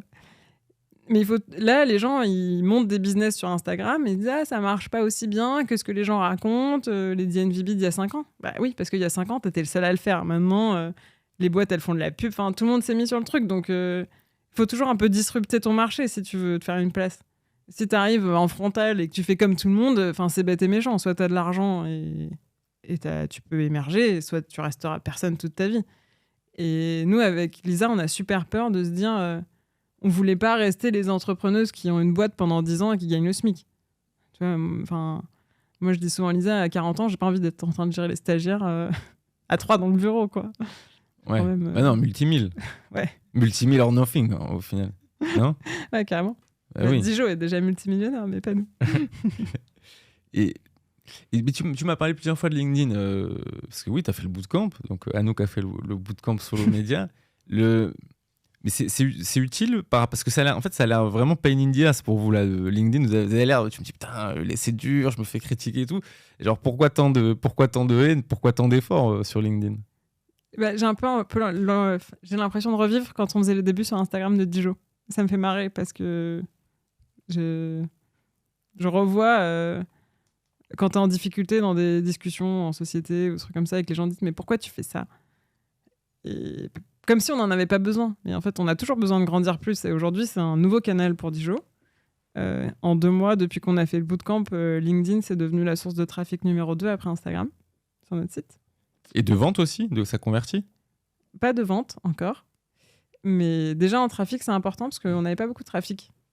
Bon, il y a eu le buzz avec qui va être mon associé, mais c'est quand même à prendre en compte. Hein. C'est devant TikTok, c'est devant Facebook, alors que c'est sur Facebook qu'on fait les ads. C'est devant TikTok, alors que sur TikTok, on a quand même 10 000 abonnés. Enfin, on n'est pas non plus personne sur TikTok. Donc, c'est hyper intéressant. Et il y a le côté écriture. En tout cas, moi, qui me plaît beaucoup. Parce que c'est autre chose que du visuel. Ça, Instagram, pour ça, c'est pain in the ass parce que c'est hyper visuel, il faut toujours des belles photos. LinkedIn, je trouve ça beaucoup plus accessible, en tout cas en tant que personne. Parce que écrire un texte, bon, tu le fais pendant 5 minutes dans ton lit le soir ou 2 heures le dimanche, tu prévois tes posts de la semaine. Faire du contenu pour Instagram, c'est un full-time job. Enfin, nous, pour Dijo, on a une personne qui est dédiée à ça, c'est un gros travail. En plus, maintenant, il faut faire de la vidéo, c'est encore plus de taf, du montage et tout, du tournage. Donc, faut aller là où c'est facile. Enfin, tu vois, on a fait un calcul entre l'effort à fournir pour faire du contenu pour TikTok, l'effort à fournir pour faire du contenu sur LinkedIn. On a vite réfléchi, enfin, on a vite choisi, quoi. TikTok, aujourd'hui, on n'a pas de valeur ajoutée à passer nos semaines à faire des danses ridicules avec de la musique. Enfin, je sais pas, c'est peut-être un choc des générations, on n'est pas doué pour ça, mais ça nous parle pas. Et alors qu'aujourd'hui, il y a plein de petites boîtes, d'agences qui te proposent de faire 10 vidéos UGC, enfin, du contenu utilisateur, et ça te coûte 1 000 €. Enfin, tu vois, c'est... Donc ça, pourquoi t'emmerder en interne à faire ça si tu peux le sous-traiter et que de toute façon, t'es pas bon pour le faire. Et tu... Ouais, sur LinkedIn, t'as cartonné, t'es passé de 0 à là, t'as quasiment 12 000 abonnés, 13 000 abonnés, non? Ouais, 13 000 bientôt. T'as compté tes vues, t'as fait des millions de vues là, non? Ouais, j'ai fait des millions de vues depuis début 2023. Et maintenant, mes posts, j'ai toujours pas mal de likes. Depuis que j'ai passé 10 000, ça a un peu changé. J'ai l'impression que les gens, ils likent plus facilement mes contenus. Ah ouais? Alors, je suis un peu devenue leader d'opinion. Je sais pas, 10 000. Mais on avait eu un peu la même chose sur Dijo, sur Instagram, quand on avait passé 10 000. Et les gens, ils ont plus confiance, en fait. C'est une reconnaissance sociale, le nombre de followers. Donc, ça donne confiance aux gens. Et plus ça monte, plus ça va vite, en fait. Donc, c'est pour ça que j'espère qu'un jour, ça part dans les étoiles. Mais tu t'es pas fait taguer, maintenant tu te fais pas taguer, genre, tu sais, dans les influenceurs préférés ou des trucs comme ça? Ouais, j'ai pas mal de posts sur moi qui mentionnent mon nom. Et là, je vais découvrir un post en mode Anouk et Elisa ont lancé leur marque de probiotiques, 2 femmes entrepreneurs autofinancées. Ça me fait plaisir. Enfin, franchement, c'est cool.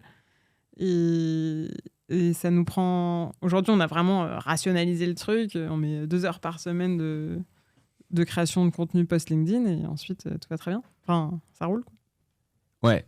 Et ouais, mais Lisa aussi, Lisa, elle cartonne sur LinkedIn, tu sais, elle est partie virale je sais pas combien de fois. Ouais, sa force, c'est, pour le coup, Lisa, elle est vraiment très perfectionniste et elle va pas faire un truc si elle le sent pas.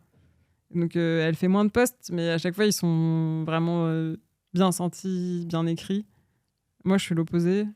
Ça me saoule de beaucoup travailler un texte parce que j'ai l'excitation de le poster. Genre, dès que j'ai une idée, genre, je l'écris en 3 secondes et je le poste. Pas à la bonne heure, pas bien rédigé. Genre, 2 jours après, je le regarde, je me dis putain, j'aurais changé l'accroche et tout. Mais du coup, je vais progresser en faisant plein. Alors que Lisa, elle va progresser aussi, mais elle veut déjà sortir du contenu parfait, quoi. Mais c'est très bien, on est différentes et c'est cool. On se soutient. T'as beaucoup d'entrepreneurs qui demandent des conseils du coup sur LinkedIn ou autre, ou le personal brand, des trucs comme ça? Ouais, des tonnes. C'est vrai? Ouais. Enfin, pas sur le personal brand, mais j'ai tout le temps la question comment t'as fait pour te lancer? Ça ressemble quoi le jour 1 où t'as décidé de faire ton projet? C'est tout le temps. Quoi. Ouais. Comment t'as financé? Tu réponds à tout le monde? Depuis que je t'ai rencontré, non. Avant, je répondais à tout le monde. Et c'était une énorme charge mentale. Et j'ai arrêté, j'y arrive pas en fait. Depuis qu'il veut être mon associé, on a reçu un raz-de-marée de questions. Là, je pouvais plus répondre à tout le monde. C'est pour ça que j'essaye de faire aussi dans mes posts LinkedIn, je réponds un peu à ces thématiques. C'est ça qui m'inspire d'ailleurs, c'est que je reprends souvent les questions qu'on me pose régulièrement et je les décline en post. Donc au moins, ça me fait de la matière. Non, je peux pas répondre à tout le monde. C'est pour ça qu'il faut que je réfléchisse à comment faire autrement. Faire des podcasts, je sais pas, d'autres choses pour avoir des temps de parole là-dessus. Mais moi, je peux pas effectivement répondre en personne à tout le monde tous les jours. Je sais pas, parfois, c'est même pas clair parce que les gens, ils me posent une question, mais je me dis, mais vous avez une idée? Enfin, déjà, c'est trop bizarre de parler de gens que tu connais pas, from scratch, comme ça. Ils te déballent leur vie. Il y a des gens qui me disent, oui, je me suis séparée de mon mec. Moi, je veux pas... J'ai quand même besoin de la sécurité du salaire, mais je sais que je vais être entrepreneur. Et moi, je suis là. Et au début, je me faisais vachement absorber par ça. Entre les gens qui me parlent de leurs problèmes de thyroïde et les gens qui me parlent de leurs problèmes entrepreneuriales, c'était un peu dur. Ouais. Et leurs problèmes de sel aussi. Quand je me connecte sur Instagram, je suis motivée, quoi. Maintenant, j'ai coupé tout ça et j'y vais pour mon plaisir, mais j'ai pas trouvé la solution pour répondre à tout le monde encore.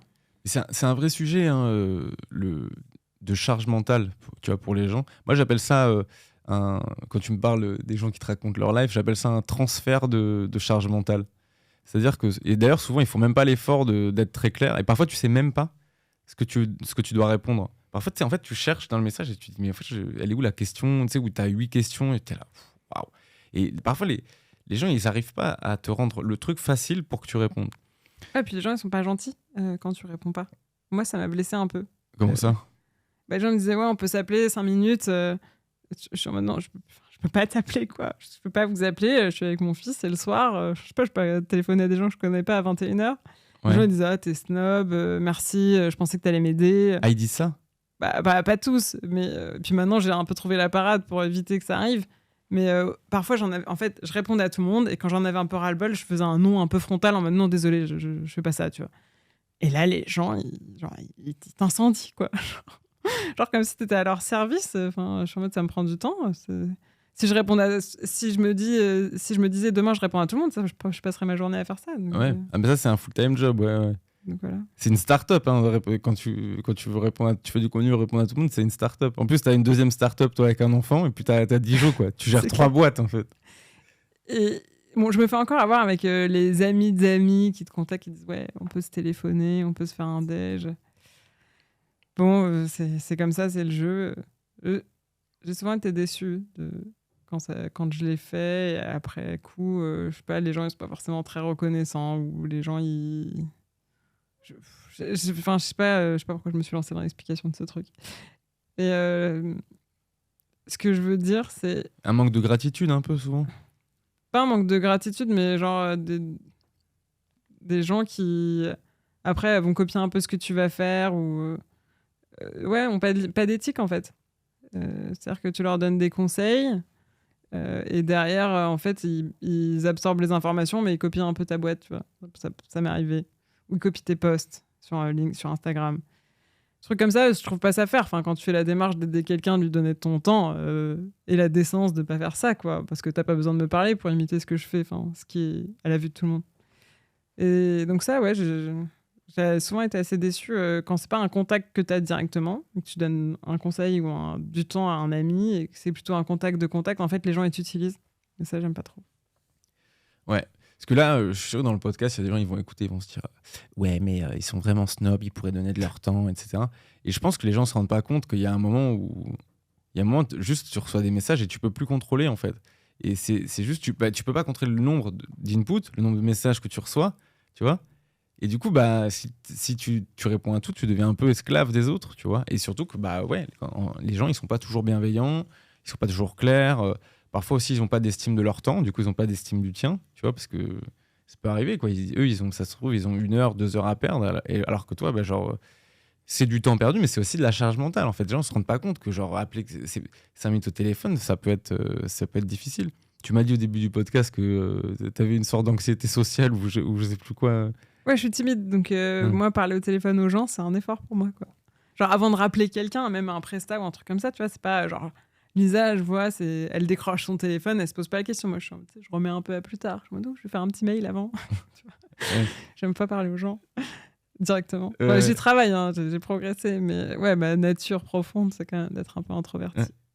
Ouais. Il y a un mème qui me fait rigoler, tu sais, t'as Rocky, et tu le vois soulever des sacs, tu le vois se mettre comme ça et tout, il y a marqué « Introvert before they take a phone call », tu vois, genre... Ah ouais, c'est clair. Moi, je suis vraiment comme ça. Genre, après, une fois que je suis dedans, c'est bon, c'est parti. Mais j'ai toujours un peu le. Pareil, là, on fait pas mal d'interviews depuis qui veut être mon associé. Et moi, 2 heures avant l'interview, je suis dans le match. Tu vois, genre, je commence à être stressée, j'ai du mal à faire mes tâches opérationnelles. Elisa, elle sort du truc, elle est toute pimpante. Tu sais, ça lui fait zéro effort, quoi. Genre, elle fait ce truc pendant 50 minutes, elle sort, c'est fini. Moi, la veille au soir, je suis déjà en mode putain, qu'est-ce que je vais dire qu'est-ce qu'on va me poser comme question. Mais bon, on se fait accompagner, enfin, on va se faire accompagner là pour être un peu plus punchy en prise de parole, je crois. Si on en a besoin.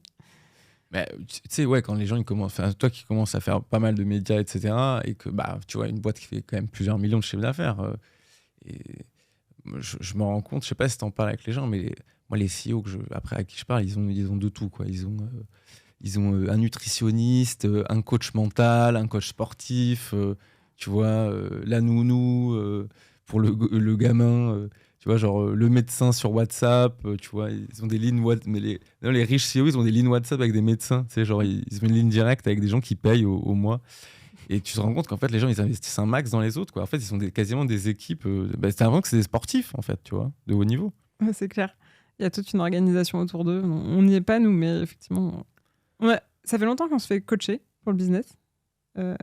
Par qui? C'est pas indiscret. Par une personne qui est en freelance, qui a son métier, qui fait un peu de consulting à côté. Et une fois par semaine, on le voit 1 heure. Et c'est important parce que comme on est deux et qu'on veut vraiment que personne ne prenne le pas, ni sur l'une ni sur l'autre, même si en bonne intelligence on le gère, c'est un temps de parole où il y a une tierce personne. Et on peut un peu dire les choses comme on le pense, tu vois, sans se priver. Et ça nous fait du bien parce que c'est le moment déjà où c'est 1 heure dédiée à la strat, pas d'opérationnel, on n'est pas pollué par tous les trucs. Et comme ça, on peut se dire les choses toujours de manière gentille et cordiale, mais peut-être parfois, quand on est un peu en désaccord sur une décision à prendre, ça va nous aider sans impacter notre relation personnelle. Et c'est hyper important, ce qu'on protège avant tout avec Lisa.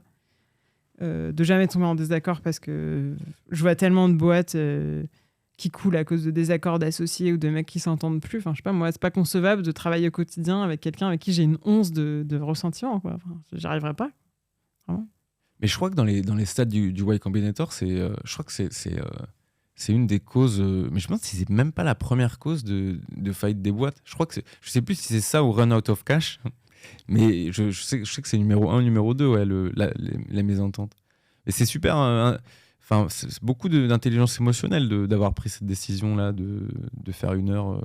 C'est comme dans un couple, en fait, il faut préserver ta relation. Enfin, je pense pareil, on commence à avoir des enfants, plus de responsabilités.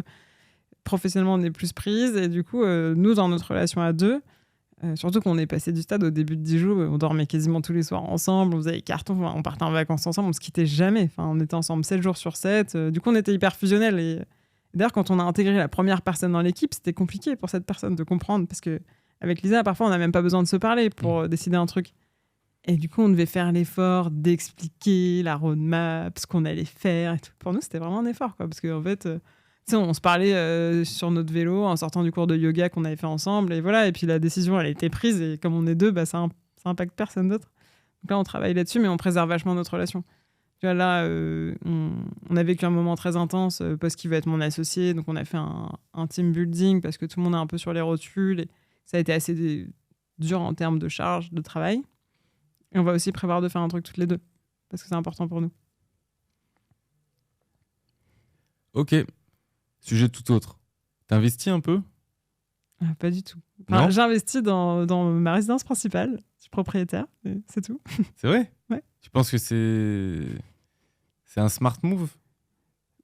Quand t'as un enfant et que tu travailles toujours au même endroit, oui, c'est un smart move d'être propriétaire du toit sur ta tête. Hein. C'est pas pour tout le monde pareil. Je sais que c'est l'ère des digital nomades, mais c'est pas mon cas. Donc... T'as fait un prêt, du coup? Ouais. Okay. Ouais, donc t'es propriétaire. Ok, donc t'as investi. Oui, enfin... On peut dire que tu as au moins acheté dans l'immobilier. Alors, c'est très compliqué. Hein, les gens, quand ils achètent leur résidence principale, les gens, on ne sait jamais si c'est un prêt, ils appellent ça un achat, un investissement. Certains considèrent que ce n'est pas vraiment un investissement quand tu achètes ta résidence principale. Moi, je laisse ce débat ouvert. Ce que je me dis, c'est beaucoup de contraintes, tu vois. Mais donc je reste ouvert. Mais même pas de bourse, start-up. Pas du tout. Hein. Enfin, la boîte, elle a 4 ans bientôt. Ça fait pas très longtemps qu'on se paye plus qu'un SMIC. Donc, il faut voir d'où on vient. Enfin, vraiment, il y a un an, je faisais attention à quand j'allais au resto, quoi. Enfin, tu vois, c'est nouveau pour nous, tout ça. Peut-être que ça viendra. On n'est pas très éduqués sur le sujet, je pense. Déjà, on va se traiter comme Beyoncé. Et pas une once de moins. Pas une once de moins. Donc, parfois, aller te faire masser, te faire coacher, voilà, investir dans ta personne. Et je pense que c'était déjà un move de payer le bootcamp pour LinkedIn. Parce que tu te rends compte que, comme tu dis, la réussite d'un projet, c'est 100% l'humain. Moi, je suis assez convaincue de ça, que ce soit les fondeurs, les salariés. C'est l'humain qui fait la réussite d'un projet. Et donc pour ça, il faut que tout le monde soit content. C'est pas facile, hein. Je comprends tous les sujets, bien-être au travail, burn-out et tout. C'est compliqué, les organisations, trouver ta motivation au quotidien au travail, l'équilibre entre ta vie pro, vie perso. J'ai pris conscience de ces sujets depuis que j'ai un enfant. C'est pas si évident, quoi. C'est quand tu galères dans ta vie perso pour pas que ça se reflète dans ta vie pro, c'est costaud, quoi. C'est vrai que c'est assez ouf, tu vois, le nombre de... Que ce soit freelance, tu vois, entrepreneur, en fait, cette culpabilité, il faudrait absolument, tu vois, bosser 60 heures par semaine, et puis, tu vois, sauvegarder chaque centime, chaque euro, tout compter, tu vois. Et en fait, non, il y a des moments, si tu veux, je pense que les gens se rendent pas compte que si tu veux, en fait, être bien, prendre des bonnes décisions, faut aller se faire masser, tu vois, investir, tu vois, dans un bon matelas, tu vois, c'est des trucs à la con. Moi, j'ai un pote, il a acheté un matelas thermorégulier, ça lui a coûté plusieurs milliers d'euros. Mais il dit, putain, mais depuis, je dors 1 heure de plus par jour, c'est génial, tu vois. Ah, mais c'est clair, moi aussi, j'ai investi dans un surmatelas, c'est la vie. Et genre, quand je dors pas chez moi, je suis en dépression, quoi. Je me dis, putain, j'ai mal dormir, c'est sûr. Et même, on va souvent à Chinon, parce qu'on est originaire de Chinon avec Lisa. Donc, moi, je vais chez ma grand-mère quand je vais à Chinon. Donc, évidemment, elle a des lits qui datent de je sais pas quand. Et là, je lui dis, vas-y, j'achète un sommier, un matelas, comme ça, quand je vais chez elle, même si c'est un week-end par mois. Genre, j'ai besoin de bien dormir, quoi. Et c'est à l'image de tout le reste. Avant, Dijon, comme on comptait chaque centime, genre les frais de livraison, par exemple, quand on commandait du packaging, on était prête à aller traverser Paris avec les embouteillages dans notre voiture, enfin dans la voiture de nos parents, en mode pour pas payer le transporteur à 50 balles, alors qu'on avait perdu une demi-journée. C'est-à-dire que ton temps, c'est une demi-journée, 50 euros, franchement, c'est pas cher, quoi. Autant être femme de ménage. Franchement, ça, c'est une phrase, je sais plus qui la disait, mais c'est assez fou le nombre de gens qui surveillent leur argent, mais qui jettent leur temps par les fenêtres, quoi, tu vois. C'est sûr que si... Non, mais moi, je suis d'accord, je suis assez outré, genre, par les gens qui disent, tu vois, ils vont passer, genre, 1 heure à renvoyer, je sais pas, un t-shirt que ça leur a coûté 30 euros. Et je dis, mais je sais pas, t'as pas mieux à faire, genre, je sais pas, donne-le à la charité, tu vois, et puis va go make some money, en fait. Non, mais surtout, cheap is expensive. Tu sais, genre, acheter un truc de merde, c'est comme les gens qui prennent des billets à 5h du mat pour partir en vacances. Du coup, une chance sur deux que tu loupes ton truc. Et en plus, t'arrives en vacances, t'es débranlé parce que t'étais pas dormi de la nuit. C'est genre, pour payer 20 euros de moins. Mais parce qu'en plus, c'est maintenant, quand tu bookes, tu vois tous les comparatifs de prix, donc t'es trop incité à gagner 20 euros alors que c'est ridicule. 20 euros, quand tu vas au resto, tu te poses pas la question de prendre un dessert pour 15 balles. Bah là, franchement, à quel moment tu te dis je dors 3 heures de moins pour 20 euros? Et ça, c'est un truc que je comprends pas et ça me fait rire parce que parfois, on a encore des vieux réflexes comme ça d'économie, de radin malin avec Lisa parce qu'on a été dans cette démarche de devoir gagner de l'argent. Et la dernière fois, elle prend un train à 7h du mat, je sais pas quoi. Et elle me dit, j'ai loupé mon train, je suis tellement vénère, j'ai perdu de la thune, j'ai perdu du temps. Et du coup, elle était bloquée toute la journée au bureau le vendredi parce qu'elle a pris un train à la fin de la journée. Et genre, je la sentais genre ressasser vraiment, tu vois, l'échec du truc. Et je lui dis, mais attention, mais prends plus le train à 7h du mat le vendredi, ça te sert à quoi, quoi? Genre, en plus, on a la chance d'être décidé de notre emploi du temps, d'être maître de notre temps. Et puis, s'il y a une réunion, tu l'annules. Enfin, genre, c'est toi le boss, quoi. C'est toi qui décides. Et ça me fait marrer parce qu'on a mis du temps quand même à s'adapter. On a été dans ce truc d'économie d'argent où t'es prêt à te sacrifier. En fait, c'est tellement épuisant. Mais c'est ouf. Et, tu vois, genre en première ou en deuxième? En première, mais depuis pas très longtemps. Ah bon? Ouais. Je sais plus qui j'ai eu. Je crois que c'est Caroline Jurado que j'ai eu hier et il me disait ah, mais moi, je voyage en deuxième parce que je pense même pas à voyager en première, tu vois. Ah, bah ouais, c'est mon mec qui avait pas mal... qui m'a fait pas mal upgrader là-dedans en mode t'as une prise, t'es chill, t'as pas de bruit en général parce que t'as moins d'enfants. Et voilà, c'est sûr que ça fait une diff. Hein.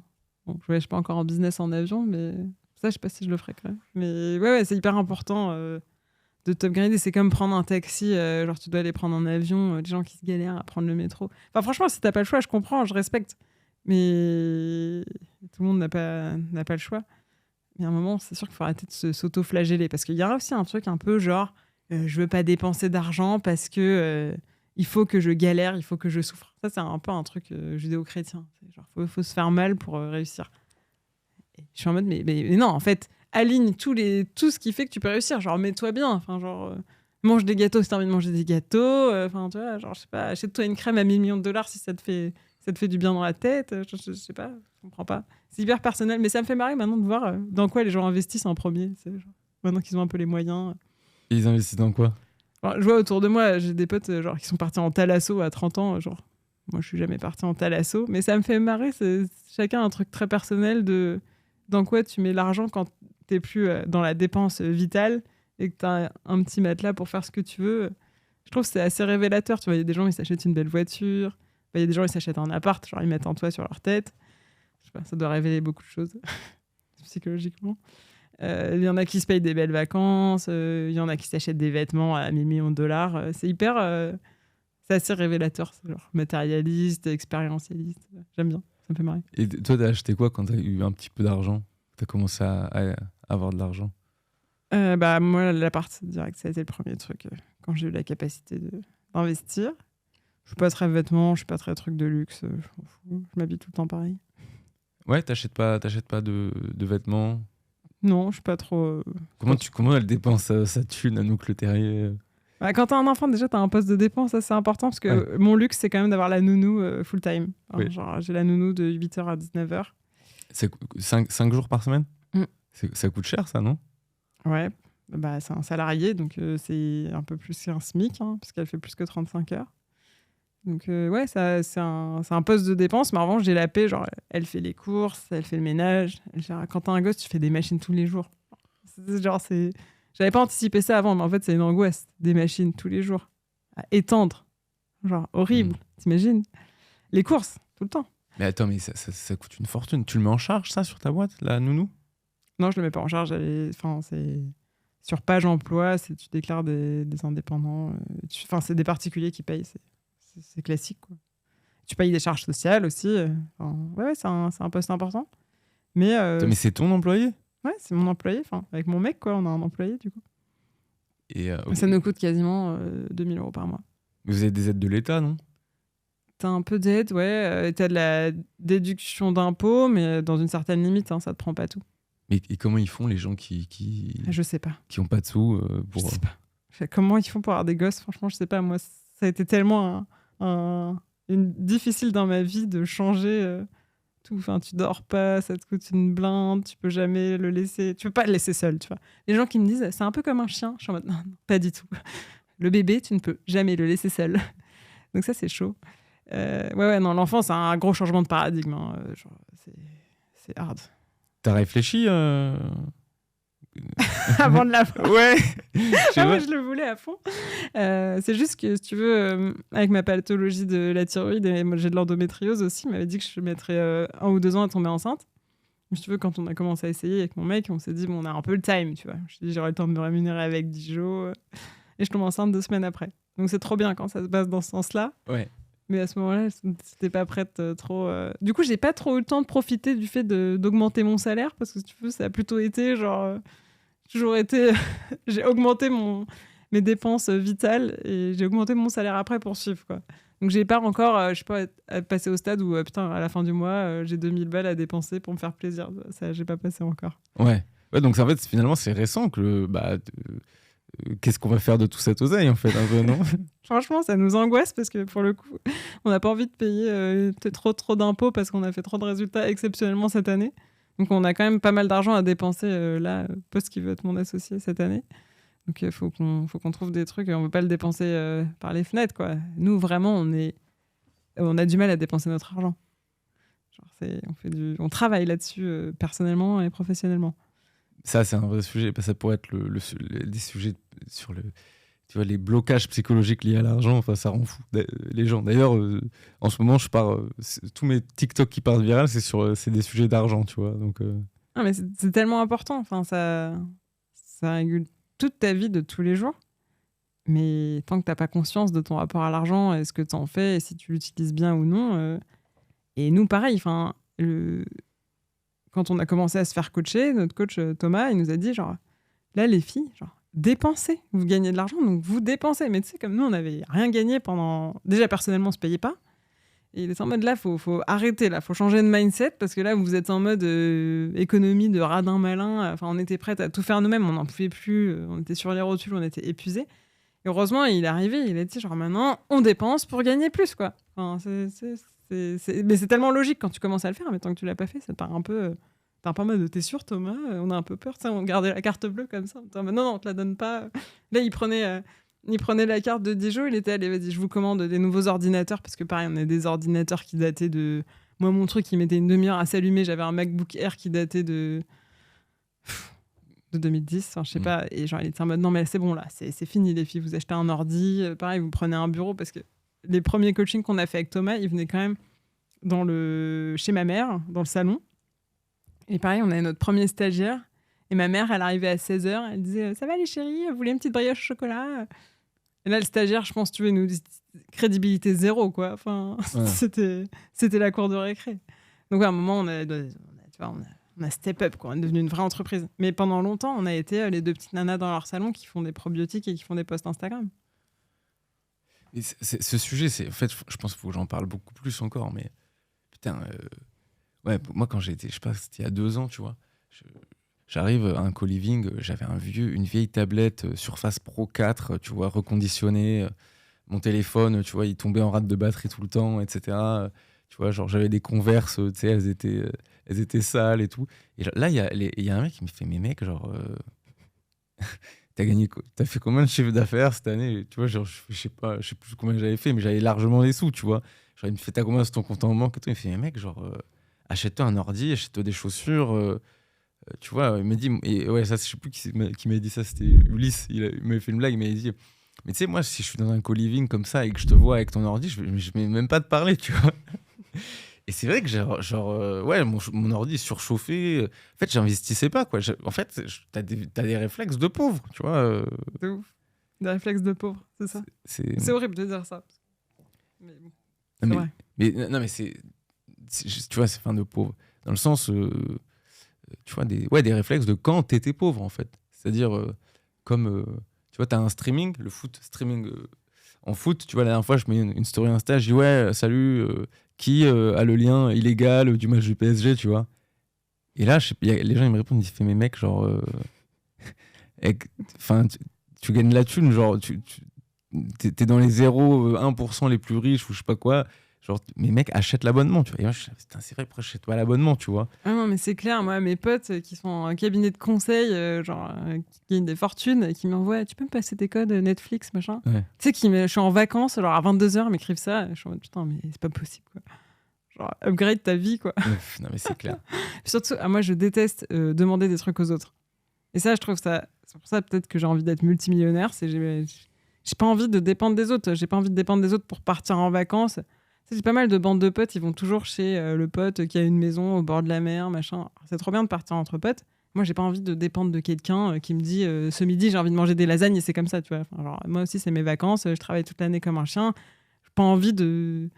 Il y a certes le côté vie en collectivité, mais j'ai pas envie de dépendre des autres pour savoir à quelle date je pars, où je pars. Un truc comme ça me saoule. J'ai envie de pas me poser de questions quand j'ai envie de dépenser un truc, de pas attendre de l'argent de quelqu'un.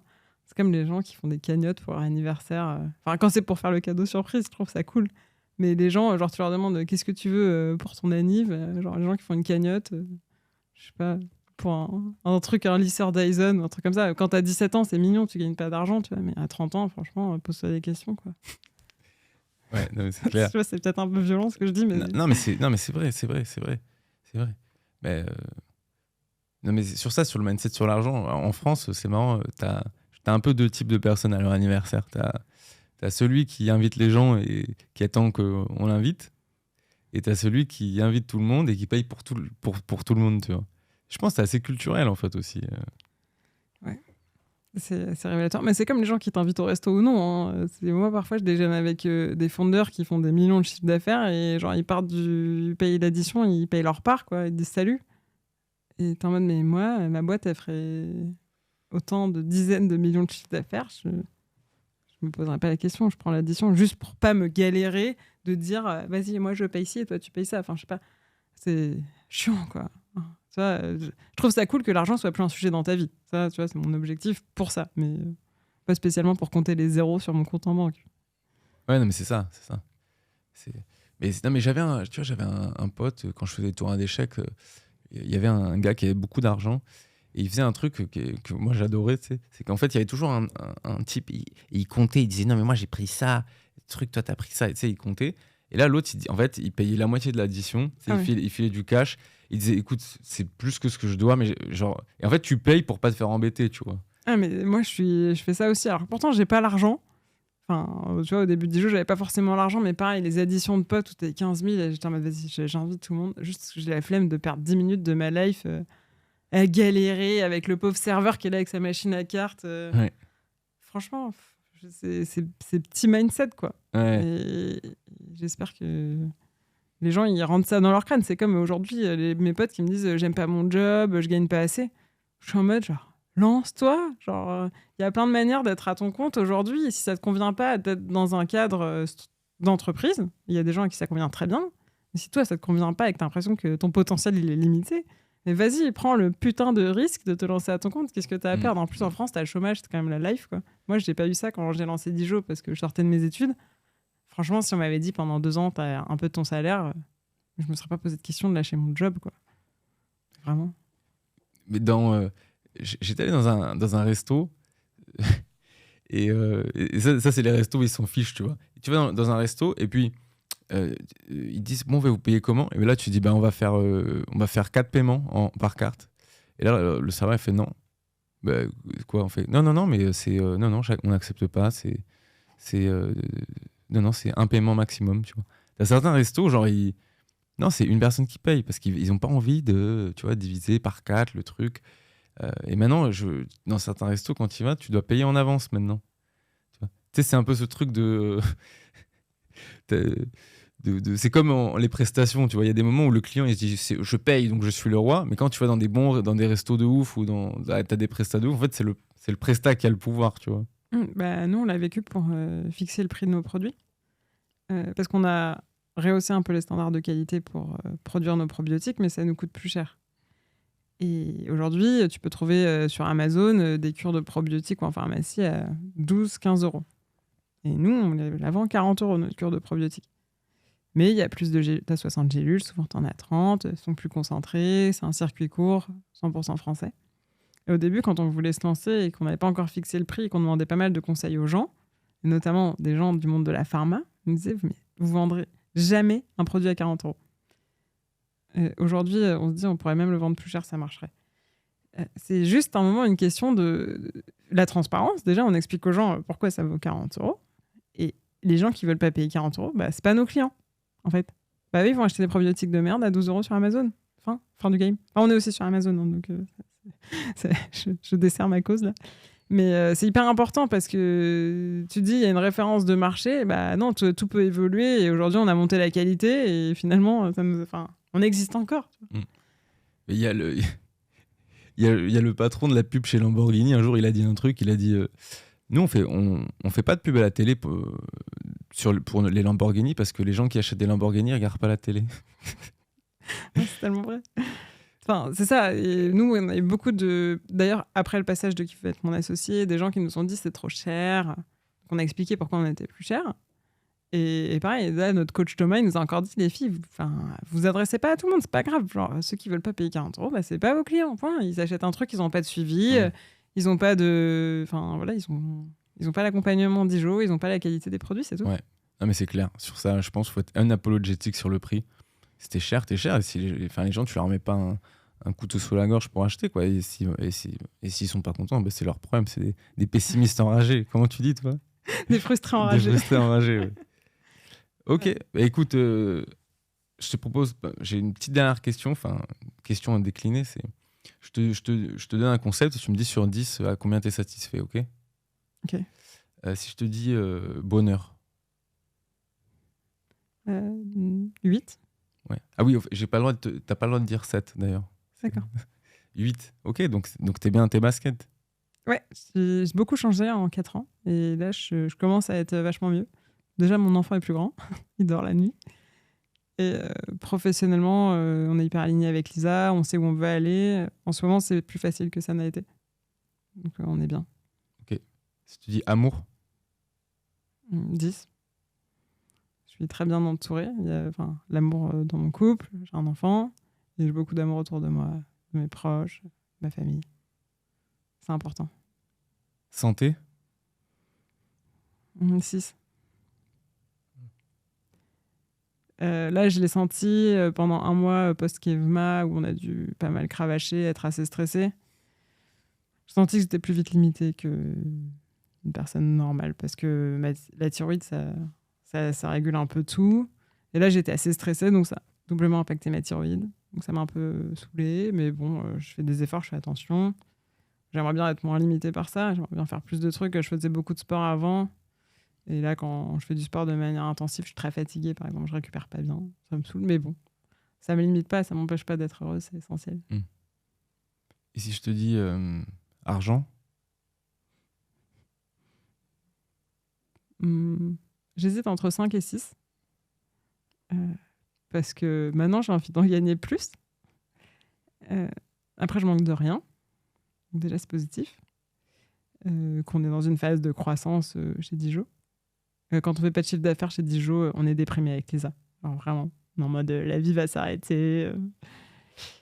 Je suis plus sereine par rapport à l'argent parce que là, on diversifie pas mal les choses, notamment, comme on disait, sur le personal branding, de peut-être à terme que ça développe d'autres sources de revenus pour nous. Tu joues pas la même chose quand tu dépends pas que du chiffre d'affaires de ta boîte.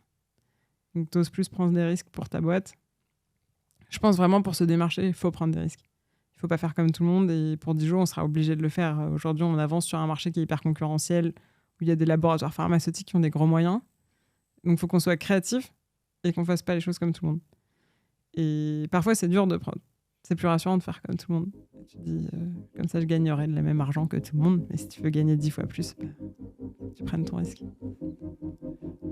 Ce qu'on peut te souhaiter, c'est plus de santé et plus d'argent. Alors, non. Exactement. Merci Anouk, c'était super pour cet épisode. Où est-ce que les gens peuvent te suivre? Alors, sur Instagram, sur Dijon-Paris et sur LinkedIn, Anouk Le Terrier. Ok. Merci Anouk. Salut.